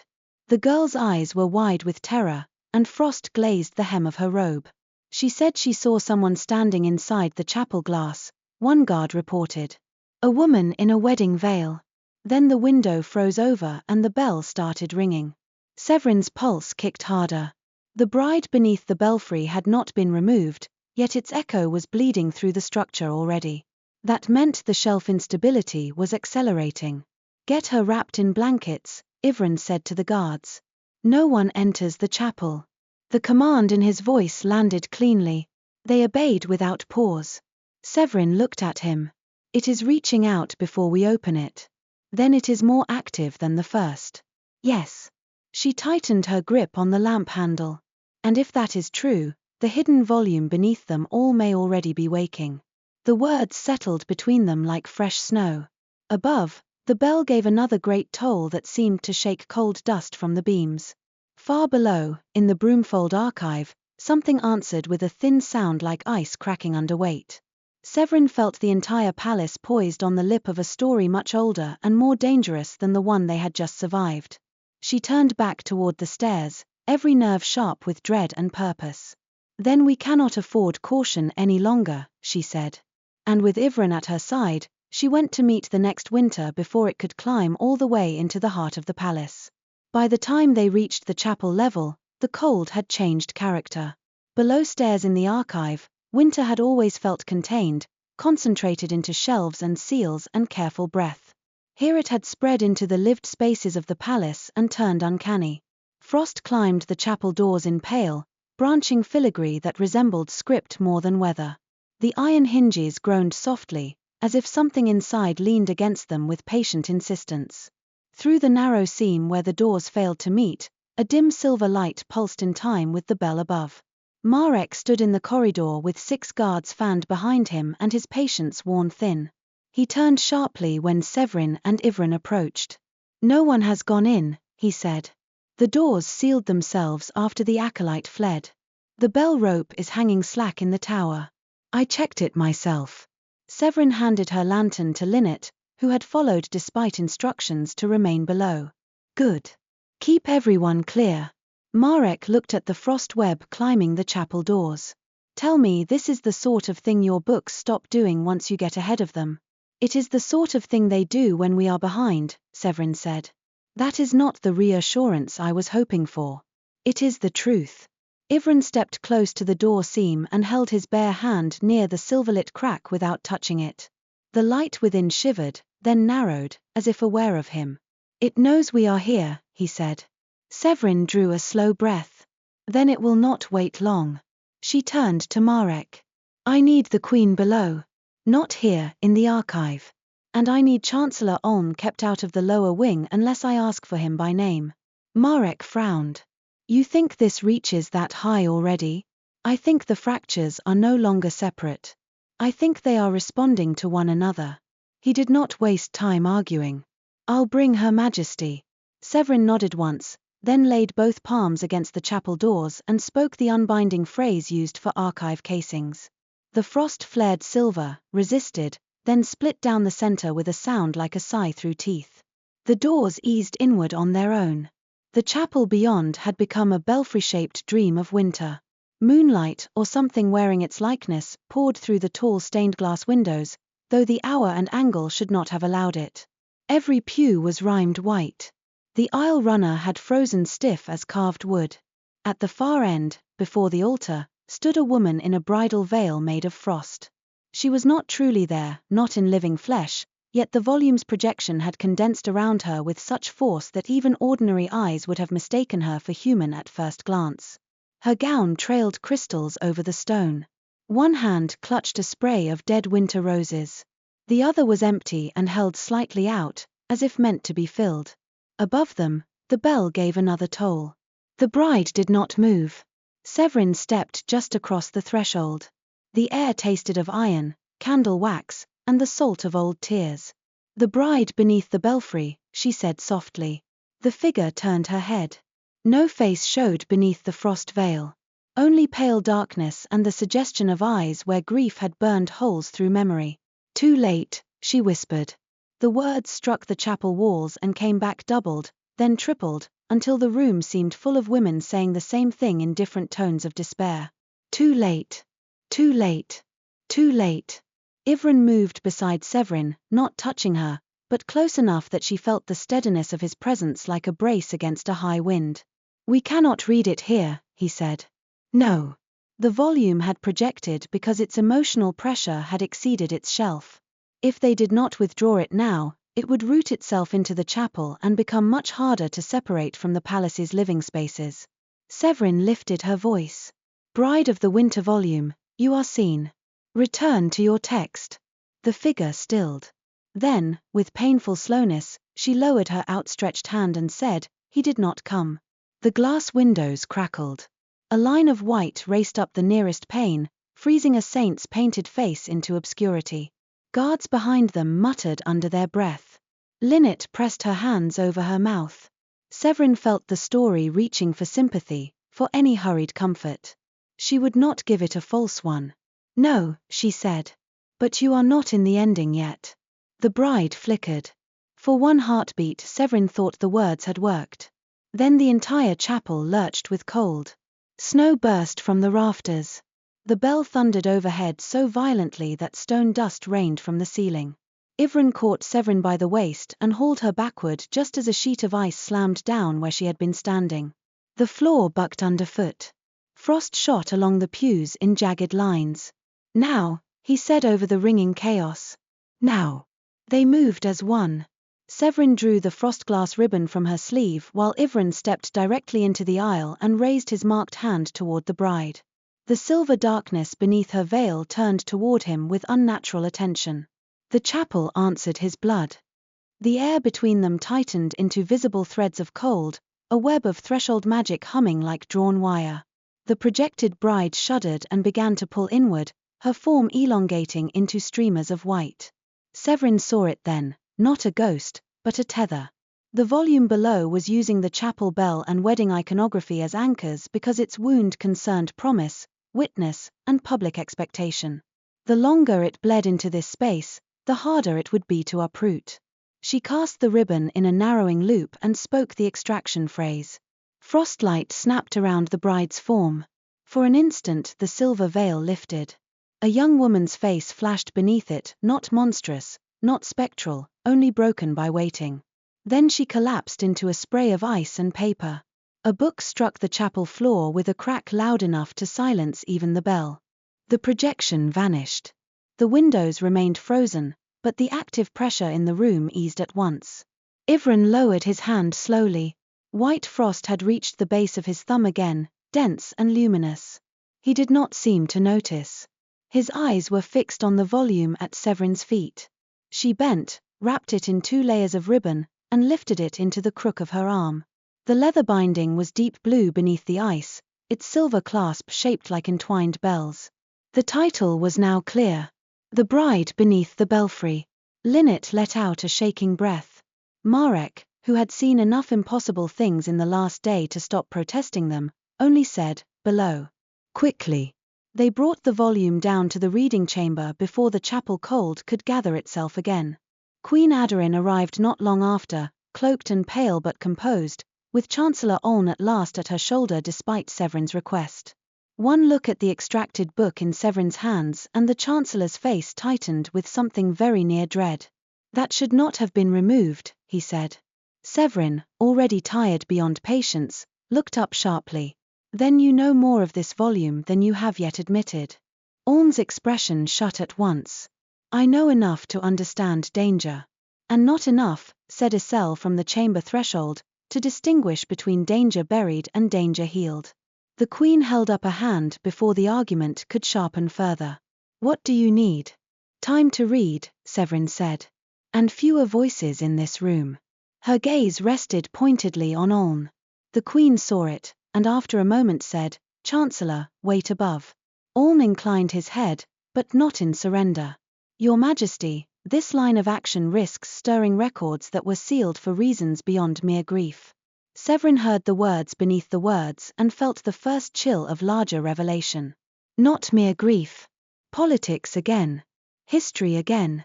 Silence again. Aderin's face went carefully blank. Above, Chancellor. This time he obeyed. When the chamber doors shut behind him, the Queen looked to Sevrine and said, Lower, if this reading touches what I think it may, I will hear of it in full. That depends, Sevrine said, on whether your Majesty intends to continue preserving omissions. Something like pain flickered through Aderin's features before discipline smoothed it away. Read the book first. So they did. The second reading proved crueler than the first.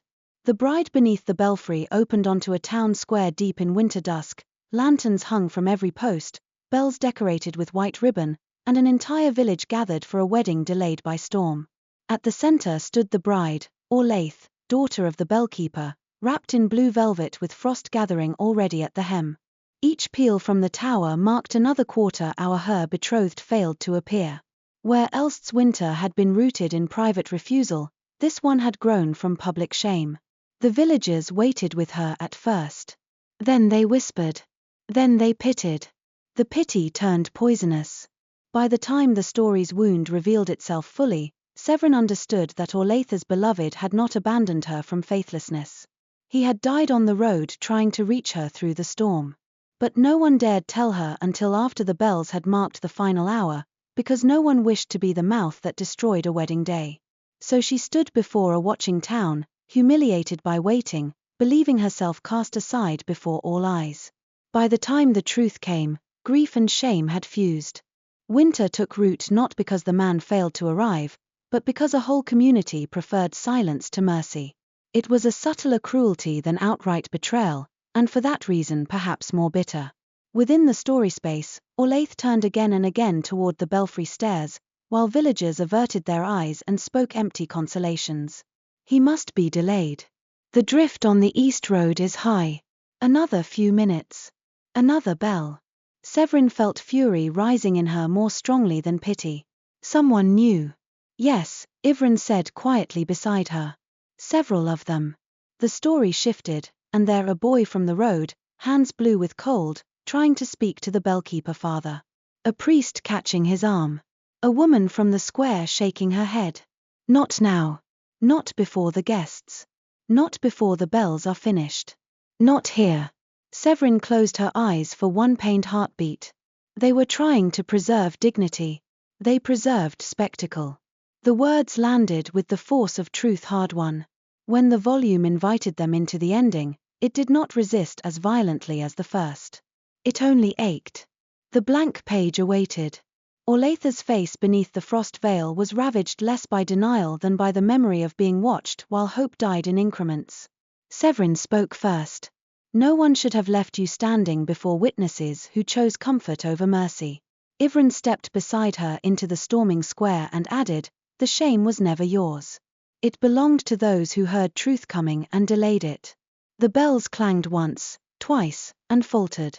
This time the page accepted the first shaping. Ink bloomed. Their ending gave Olayth her father's hand at the first sight of the roadboy's face, the truth spoken quickly though it broke the day apart, the gathered townsfolk kneeling in witness not to humiliation but to loss.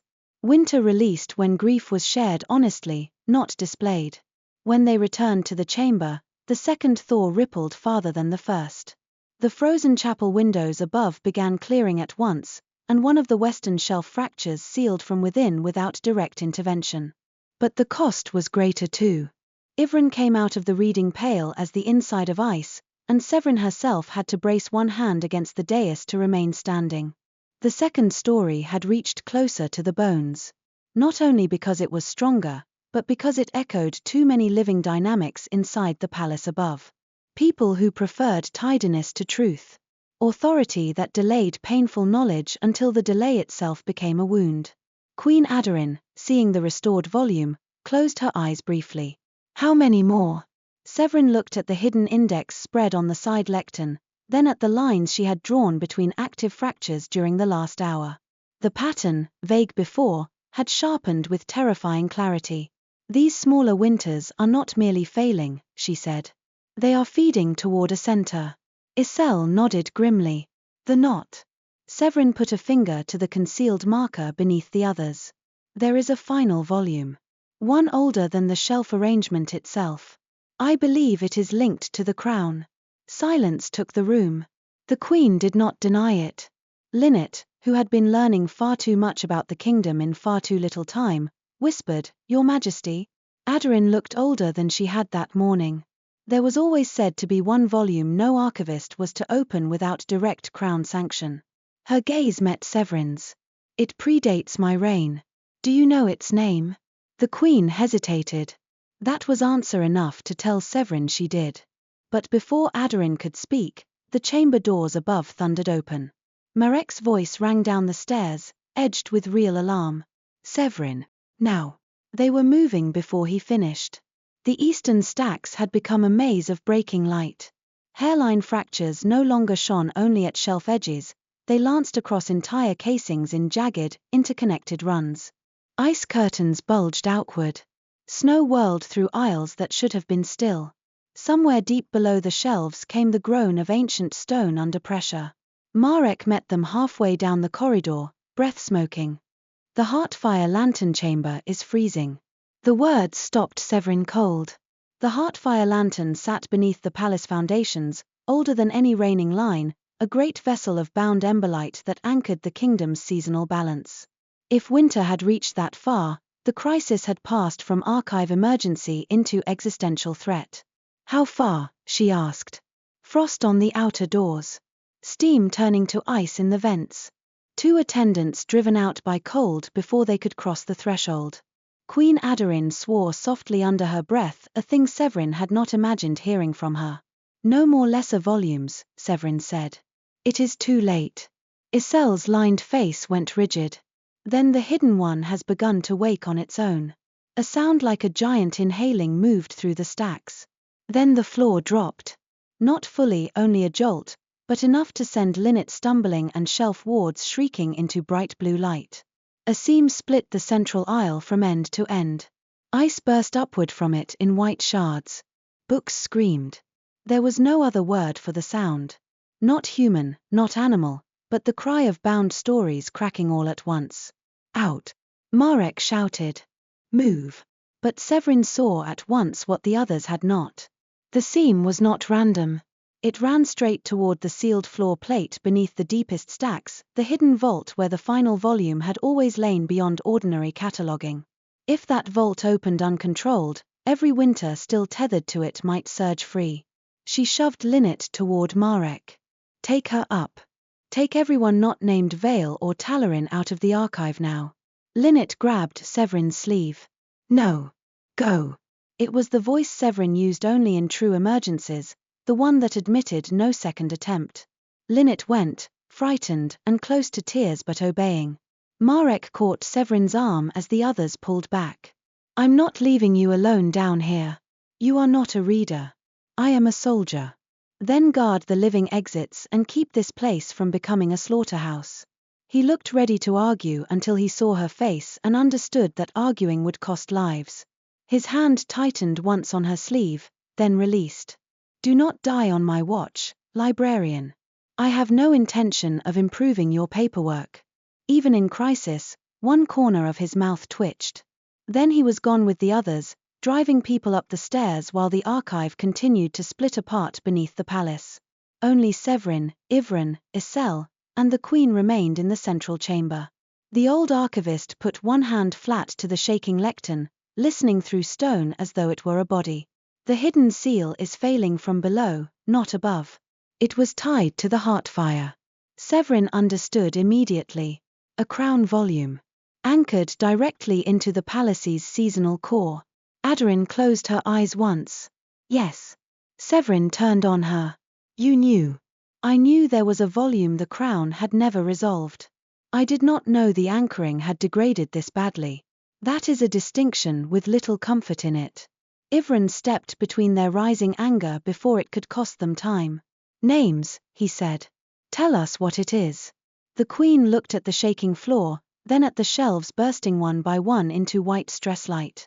When she spoke, her voice was stripped of ceremony. It is called the Winter of the Crown's Silence. The name moved through the archive like recognition.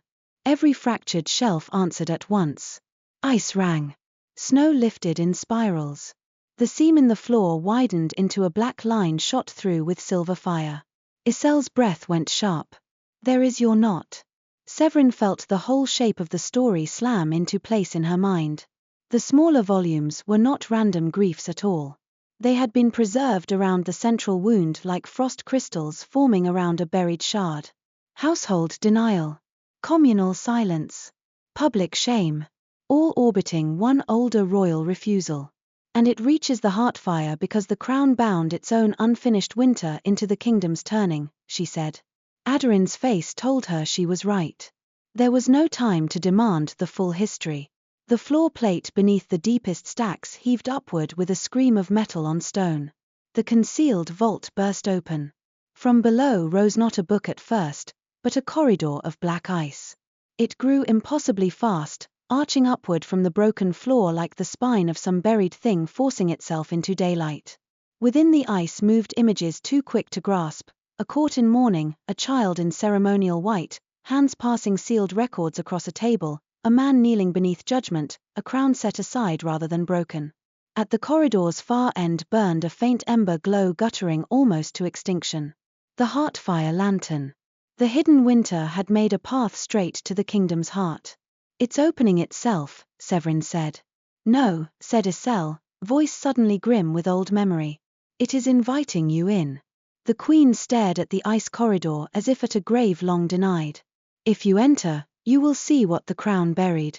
We were going to, sooner or later, Sevrine said.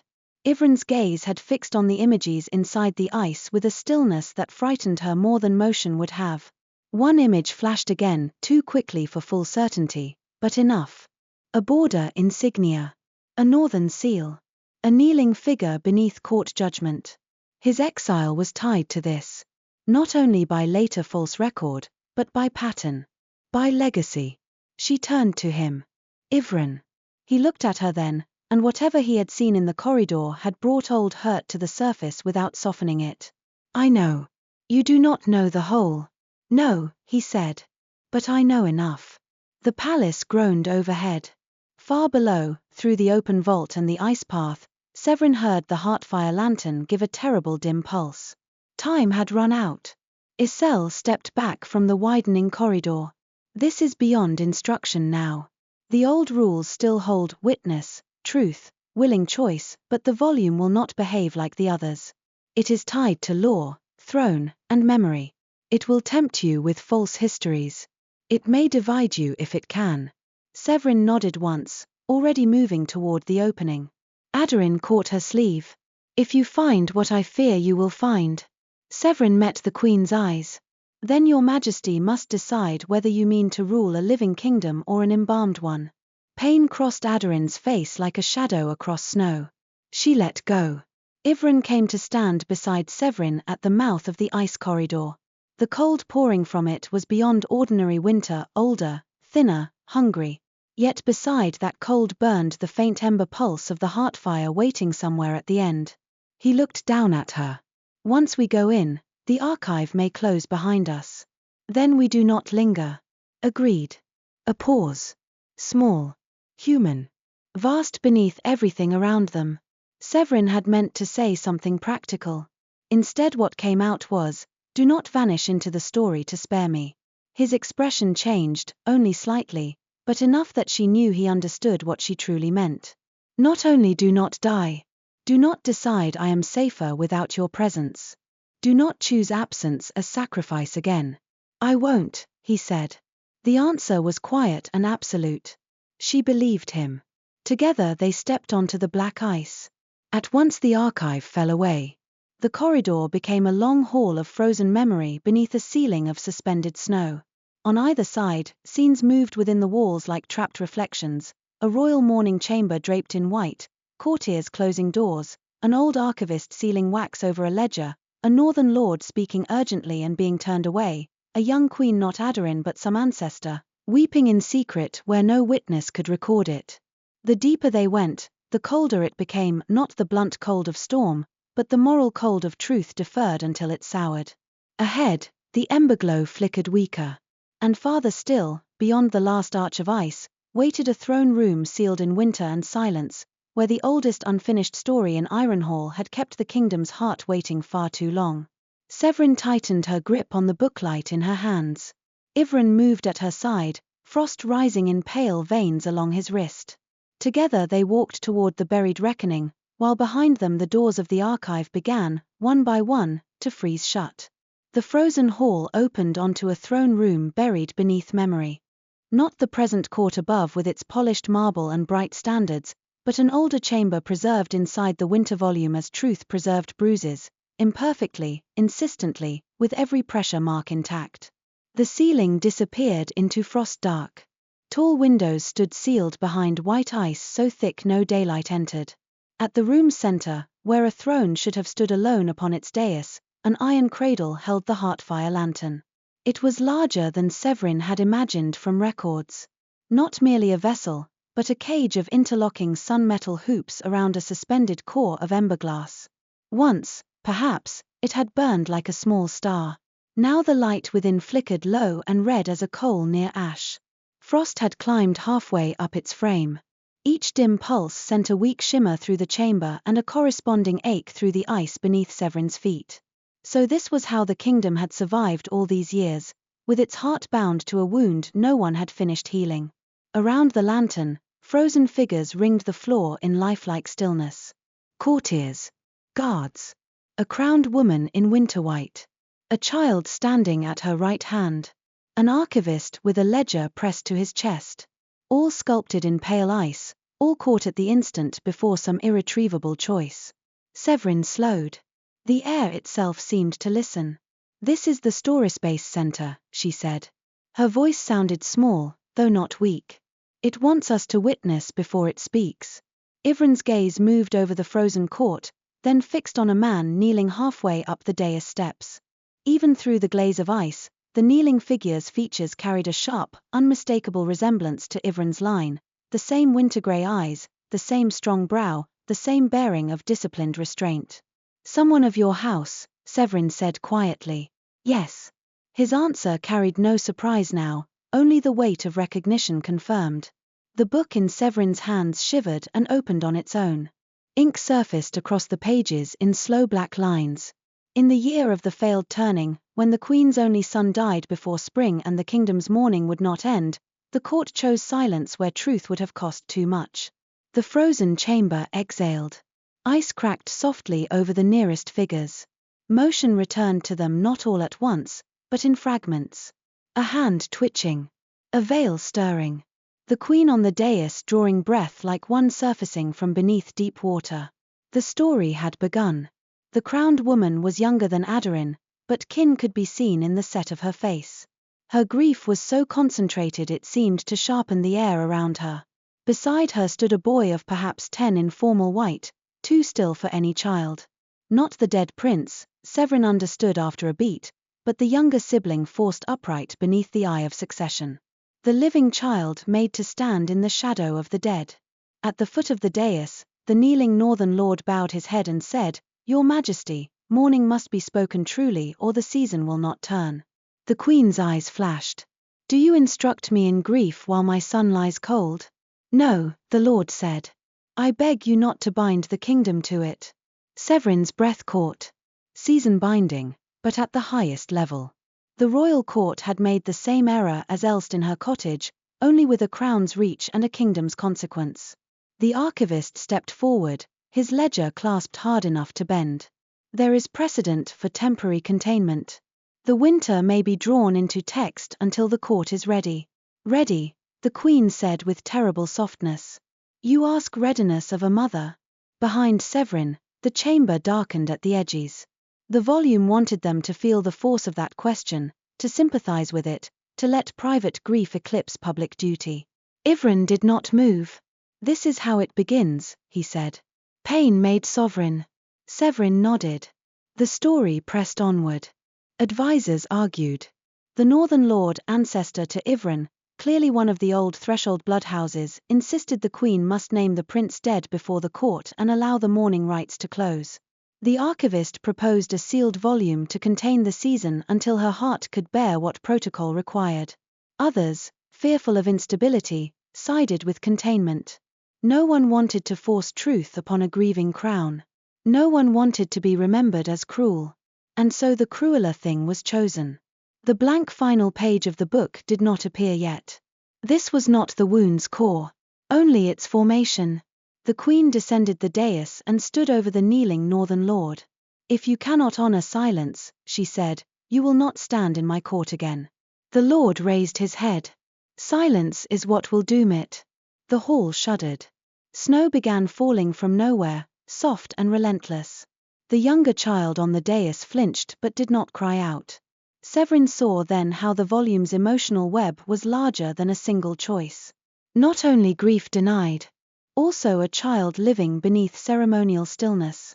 An archivist who knew better and capitulated. A loyal house punished for truth. The queen lifted one gloved hand. Take his counsel from the record, she said. The archivist hesitated. Take it, she repeated. He bowed his head and opened the ledger. Sevrine felt the deeper fracture ignite. Not the queen's first refusal. Not even the binding itself. The deletion. The deliberate choosing of false record over painful truth. That was the winter of the crown's silence. The scene froze. The book blazed in Sevrine's hands and the chamber around them dissolved into splintering shards of light. When it reformed, years had passed. Another court. Another judgment hall. The younger child was grown now and crowned in turn, though his face was drawn with inherited fear. At the foot of the dais knelt a young officer in northern insignia, shoulders squared despite exhaustion. Not Ivren, but close enough in blood and bearing to strike like an echo. The pass could not be held without burying the lower settlements, the young officer said. I chose the villagers. Murmurs filled the court. A chancellor Sevrine did not know spoke from the side. Again the Talarin line places private conscience above crown stability. Again. The word cut through her. The volume had braided patterns across generations. The first silencing of the Northern House had become precedent. In every later crisis, mercy chosen against political convenience could be framed as dangerous disobedience. The buried royal lie had trained the kingdom how to condemn truth-tellers. Ivren stood rigid beside her now.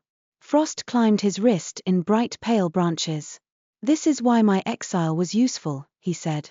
Sevrine turned to him. Yes. He was looking not at the court scene but at some point beyond it, inward and old. Not because I failed. Because the story already existed to hold me. The words struck her with terrible clarity. His disgrace had not been a single injustice. It had been the continuation of a long-crafted narrative, northern blood as troublesome, mercy as instability, silence as statecraft. The volume had not merely trapped an old winter. It had shaped history around itself. The court scene froze too. At last the blank page appeared. The chamber around the heartfire lantern groaned, and all the accumulated winter of crown silence turned toward them. Here was the true ending space. The frozen figures along the room's edges cracked fully open. They did not become living people, exactly, but presences, echoes of the roles the story required. The grieving queen. The silent archivist. The condemned northern lord. The later officer beneath judgment. The younger child made heir beneath unspoken loss. All waited in a ring of white stillness around Sevrine and Ivren, as if no ending could be accepted until each had been witnessed properly. The Heartfire lantern sputtered. Sevrine felt the urgency then not as panic, but as narrowing time. If the ember died before the ending took hold, the story might collapse into permanent winter regardless of what truth they spoke. She lifted her chin. We name it plainly. Ivren nodded once. Sevrine stepped forward into the circle. Her voice, when it came, was steadier than she felt. This winter began when grief at the highest seat was given the privilege of silence, and truth was ordered from the record. The chamber listened. She took another step. The season did not fail because a mother mourned. It failed because a crown demanded that mourning excuse fostered. The grieving queen's figure trembled. Frost lashed across the floor. Ivren came beside her and faced the kneeling northern lord. And when truth was punished once, every later truth-teller became easier to condemn. The later officer's frozen form cracked from shoulder to knee. The blank page shimmered, but no ink came yet. Not enough. The volume wanted more than institutional truth. It wanted the personal confession beneath the pattern. The thing each of them had lived because of this silence. Sevrine understood and hated that she understood. She turned toward the silent archivist. You knew, she said, though of course he was only an echo. You knew the record was wrong, and you let duty mean obedience instead of honesty. The figure did not answer, but Sevrine felt the accusation rebound through the chamber and into herself. Duty instead of honesty. Preservation instead of healing.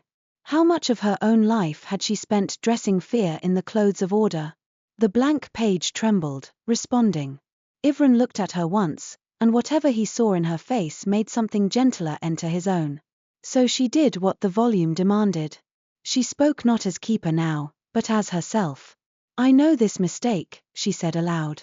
I have lived by its smaller shape. I told myself that if I guarded records carefully enough, I was blameless for what they concealed. I chose order because order did not ask my heart to risk itself. I thought preservation was virtue even when it kept pain frozen. The chamber drew in breath. The blank page accepted one line of ink. Not enough. Ivren closed his eyes once. When he opened them, the old reserve in him had gone thin as winter glass. And I accepted exile because shame felt easier than asking anyone to see the truth of me, he said. I let their record stand because punishment seemed cleaner than hoping to be known rightly. I called it endurance. It was also surrender. More ink spread. The Heartfire lantern pulsed brighter, then dimmed again. Still not enough. Sevrine's throat tightened. The volume was reaching for the last sealed place between them. Not merely truth of self, but truth of desire. Of chosen future. Without that, the ending would remain abstract, just another correction in a ledger, not a changed human path. The grieving queen's echo lifted her face, and in it Sevrine saw the temptation the volume offered: remain only what duty requires. Preserve the kingdom, mend the record, then return to the archive alone. Safe. Necessary. Untouched. It was the old lie in noble dress. She turned to Ivren fully. His gaze met hers, steady and unflinching now, though the frost on his wrist had climbed nearly to his elbow. If we do this, she said softly, and in the enormous chamber her words sounded impossibly intimate, we do not return unchanged. I know. I do not want to. Something in his face broke open then, not weakness, but the end of restraint held too long. The room around them seemed to recede. Sevrine drew breath and spoke the truest thing she had ever said aloud. I do not want a life that belongs only to duty. I want a life in which you remain beside me, not as sentinel appointed by a queen, but as the man I choose and who chooses me. The chamber rang. Ink flooded half the blank page in a dark gleaming rush. Ivren stepped toward her, the old winter in his eyes finally giving way to something warmer and more painful and more alive. I have loved you in silence because silence was what I was trained to leave behind me, he said. I thought if I asked for nothing, I could do no harm. But I want to remain. I want the right to stand beside you openly, to be known without shame, to build something that is ours and not borrowed from service or sorrow. The final line of ink wrote itself. The page now read in full. So the crown spoke the death it had refused, and the record restored the truth it had buried. The grieving were witnessed, the silenced named, and the loyal no longer punished for mercy. The heart of the kingdom was not preserved by concealment, but rekindled when truth was spoken in full and love chose to remain where winter had commanded absence. The volume screamed. Not in rejection, in release. Every frozen figure in the chamber shattered into light. The grieving queen bowed her head at last over the death she had refused to name. The silent archivist opened his ledger and, with hands no longer trembling, restored the missing line. The kneeling northern lord rose. The later officer beneath judgment lifted his face without shame. The younger child heir stepped out from the dead prince's shadow and breathed as if for the first time. Then all of them were gone. The Heartfire lantern blazed. Fire ran through the iron hoops in streaming gold. Frost blasted outward from it and evaporated midair. The black ice floor split under radiant heat, not destructively, but like river ice at first thaw. Warmth hit Sevrine so hard her knees nearly gave way. Ivren caught her before she fell. For one suspended moment they stood together in the golden storm, the old winter breaking apart around them, the kingdom's heart relit beneath their joined hands. Then the chamber began collapsing. Not the lantern, never that, but the story space built around it. Arches of ice cracked loose overhead. The throne dais split. The volume, its ending complete, could no longer sustain the world it had held. "We have to go," Sevrine said. Ivren nodded, one arm still around her as they turned toward the corridor. But the corridor was no longer a hall. It had become a falling river of images and melting ice, the archive beyond only intermittently visible through bursts of white and gold. Sevrine clutched the closed book to her chest. "The path is breaking. The Heartfire will guide it now. How reassuringly mystical of you. Thank you." Even breathless and half buried in collapsing winter, he almost sounded dry. The absurdity of it struck her with such fierce tenderness that it might have undone her if the ceiling had not chosen that moment to begin coming down in earnest. They ran. Not gracefully. Not nobly. Slipping over shearing ice, ducking splintering arches, pulling one another upright when the ground shifted beneath them. Heat and cold warred so violently in the collapsing passage that steam burst from the walls in white clouds. Once Sevrine lost footing entirely and slid toward a crack spilling blackness below, only for Ivren to catch her by both wrists with a force that sent pain shooting up her arms. Once he faltered when frost flared viciously through the marked arm, and she hauled him forward by sheer desperation and refusal. At last the last arch split. They stumbled out through a shower of ice and flamelight into the shattered vault beneath the archive just as the story corridor sealed behind them with a thunderous crash. For a second neither moved. Then sound returned all at once, shelves groaning, meltwater dripping, Marek shouting somewhere beyond the stacks, Lynette crying out Sevrine's name, and above it all the deep resonant hum of the fully relit Heartfire lantern echoing upward through stone. The archive was thawing. Not dissolving, transforming. The vicious blue cold that had ruled the stacks was softening into clear rivulets running along the floor. Cracks in the shelves no longer widened but sealed from within, the ice clarifying as trapped pressure released. The oppressive hush had lifted. It still felt like a place of grief, but not one imprisoned. Sevrine turned in a slow circle, scarcely trusting what she saw. Lynette reached them first, heedless of protocol, throwing her arms around Sevrine hard enough to jar the air from her lungs. "You were gone so long," she said, half crying. "I thought." "I know," Sevrine said, and held her briefly in return. Marek arrived just behind, visibly restraining the urge to shake both Sevrine and Ivren for their recklessness. "The palace is thawing," he reported instead, voice rough with relief. The chapel windows cleared. The tower bells stopped on their own. And the attendants at the Heartfire say the chamber is warm again. Queen Aderin descended the last stair at a pace beneath running but above dignity. One look at Sevrine's face, at Ivren beside her, at the closed volume in Sevrine's arms, and the queen stopped.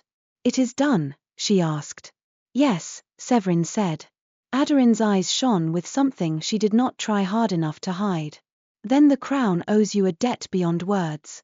Sevrine, still raw from the volume's truth, answered with more candor than court custom advised.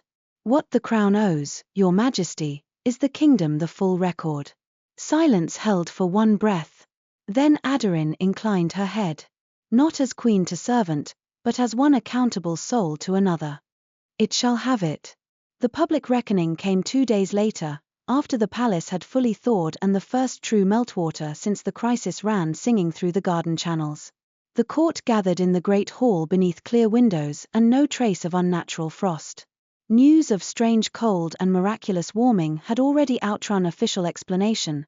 The kingdom was restless for answers. Queen Aderin gave them truth instead. Before nobles, officers, clergy, chroniclers, and assembled household, she ordered the restored records brought forth.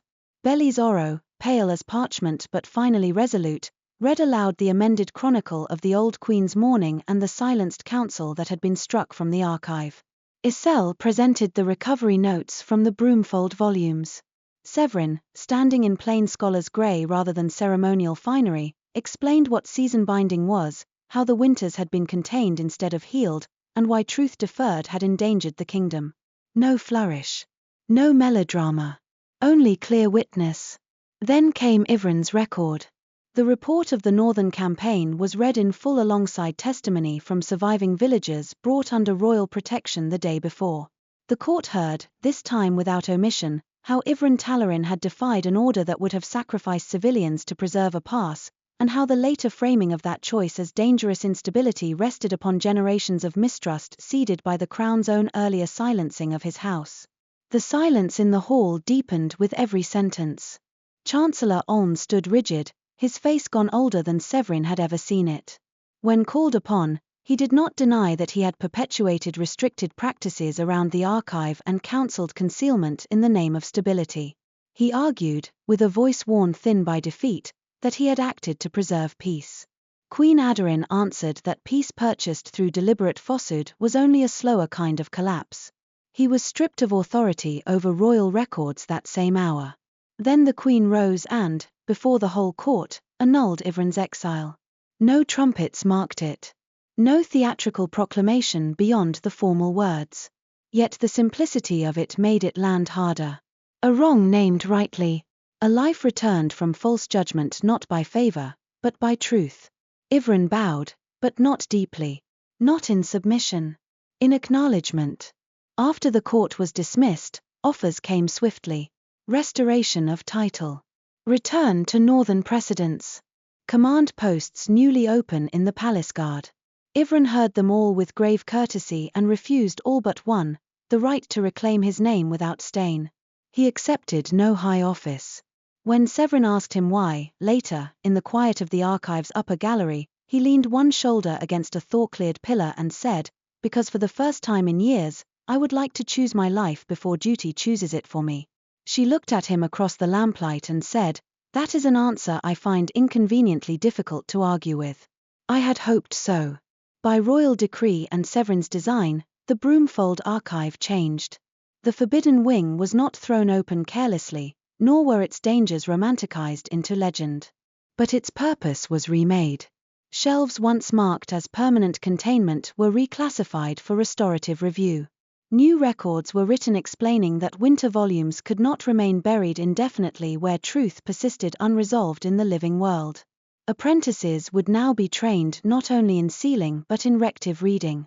Ritual mourning practices across the kingdom were revised so grief, oath-breaking, and public loss would be witnessed early and honestly rather than shrouded beneath decorum. Linnet, nearly vibrating with purpose, was promoted formally to assistant keeper of restorative records. Marek began sending his guards to Sevrine for instruction on how to recognize story echo disturbances before they escalated. Even Belis, chastened and quieter than before, volunteered to help restore the damaged annals properly. Iselle watched these changes with a face that revealed almost nothing until she found Sevrine alone among the eastern shelves one evening and said, in her driest tone, "You have managed to become insufferably competent in precisely the way I feared." Sevrine smiled despite herself. "Thank you. It was not praise. I received it as such." The old woman snorted softly. Then, after a beat, added, "Your mother would have understood you better now." It was perhaps the gentlest thing Iselle had ever said to her. As for Sevrine and Ivrin, there was no dramatic proposal beneath chandeliers, no courtly pageant of astonished witnesses. That was not the shape of the story they had written together. Instead it happened in the once sealed Eastern Isle, where clear frostglass now lined shelves that no longer felt entombed. Evening light from newly opened mirror shafts touched the stone in pale gold. The restored volumes sat quiet in their places, no longer prisons but records completed. Sevrine was entering a notation regarding public access restrictions when she sensed Ivran behind her and, without turning, said, "You are standing there in a manner suggestive of intent." "I am." She closed the register and faced him. He wore no sentinel insignia now. Only a dark coat, travel boots, and the expression of a man who had finally decided that silence had had enough years of him. For a moment he said nothing, and she thought absurdly that after all they had survived, perhaps this would be the point at which words failed them. Then he came a step closer and held out not a jewel, but a narrow strip of frostglass ribbon, the same kind once used to bind breech volumes, now worked into a clear band etched with the smallest silver script. "What does it say?" she asked. "Read it." She took it carefully. Along the ribbon ran a single line in minute hand. "Let no true ending be written alone." Her throat tightened. Ivran's voice was low and steady. "I have no wish to return to title for its own sake. No hunger for court. No talent for ornamental speeches. But I know where I wish to remain. If you will have me, Sevrine Vale, I would like our next chapter to be written openly, with vows that are spoken on time and in truth. I would like to marry you." There were 100 clever replies available to her, and for once she wanted none of them. She stepped closer until only breath remained between them. "Yes," she said. Then, because truth had become easier and because she had paid dearly to learn its value, she added, gladly, "Entirely. Without revision." The look that crossed his face was worth every winter they had endured. Their wedding was held in the palace chapel after the last traces of supernatural frost had vanished from the glass. The bells rang on time. No waiting bride stood alone. Queen Aderin attended not as strategist first, but as witness. Lynette cried openly. Marek looked deeply uncomfortable with emotion and remained anyway. Isel, in dark wool and severe collar, brought the archive register containing the notation of the union and insisted on signing as formal witness before anyone else could touch the ink. Sevrine wore silver grey, simple and luminous as dawn over snow. Ivran wore deep blue with no princely embellishment. When they spoke their vows, they did so plainly, without performance, to remain, to tell truth, to witness grief without fleeing it, to build a life not ruled by silence. The chapel windows cast winter colors over the stone, but the air was warm. Afterward, when the hall had emptied and the last congratulations faded into the distance, Sevrine and Ivran returned together to the Brumefold Archive. Not because they were summoned there. Because they chose to go. The eastern wing stood quiet beneath lamplight. Meltwater channels along the floor had long since dried, leaving only clear stone and the soft gleam of frostglass casings. At the central table lay a new volume bound in pale leather. Sevrine set it onto the shelf reserved for restored endings. Ivran looked at the title she had written there in steady hand. The Winter of the Crown's Silence, resolved. Beside it, on the same shelf, rested the house that kept the snow and the bride beneath the belfry, no longer dangerous, only sorrowful and true. Sevrine slid the new volume into place and closed the glass. For a moment they stood without speaking, hand in hand, in the hush of a place remade. Then Ivran said, "Do you think there will be more? More winters? More unfinished truths?" Sevrine considered the long shelves, the kingdom above them, the lives beyond the palace walls. "Yes," she said. "There always will be." He squeezed her hand lightly. "Good." She looked up at him. "Good." He smiled, and now the expression reached fully into his eyes. "Then we will have work worth doing." Sevrine laughed softly, the sound carrying clear through the restored archive. She leaned into him, not from weakness, but from chosen closeness. Beyond the sealed wing, somewhere high above the palace, bells marked the turning hour. This time they sounded neither late nor mournful. The season had changed on time.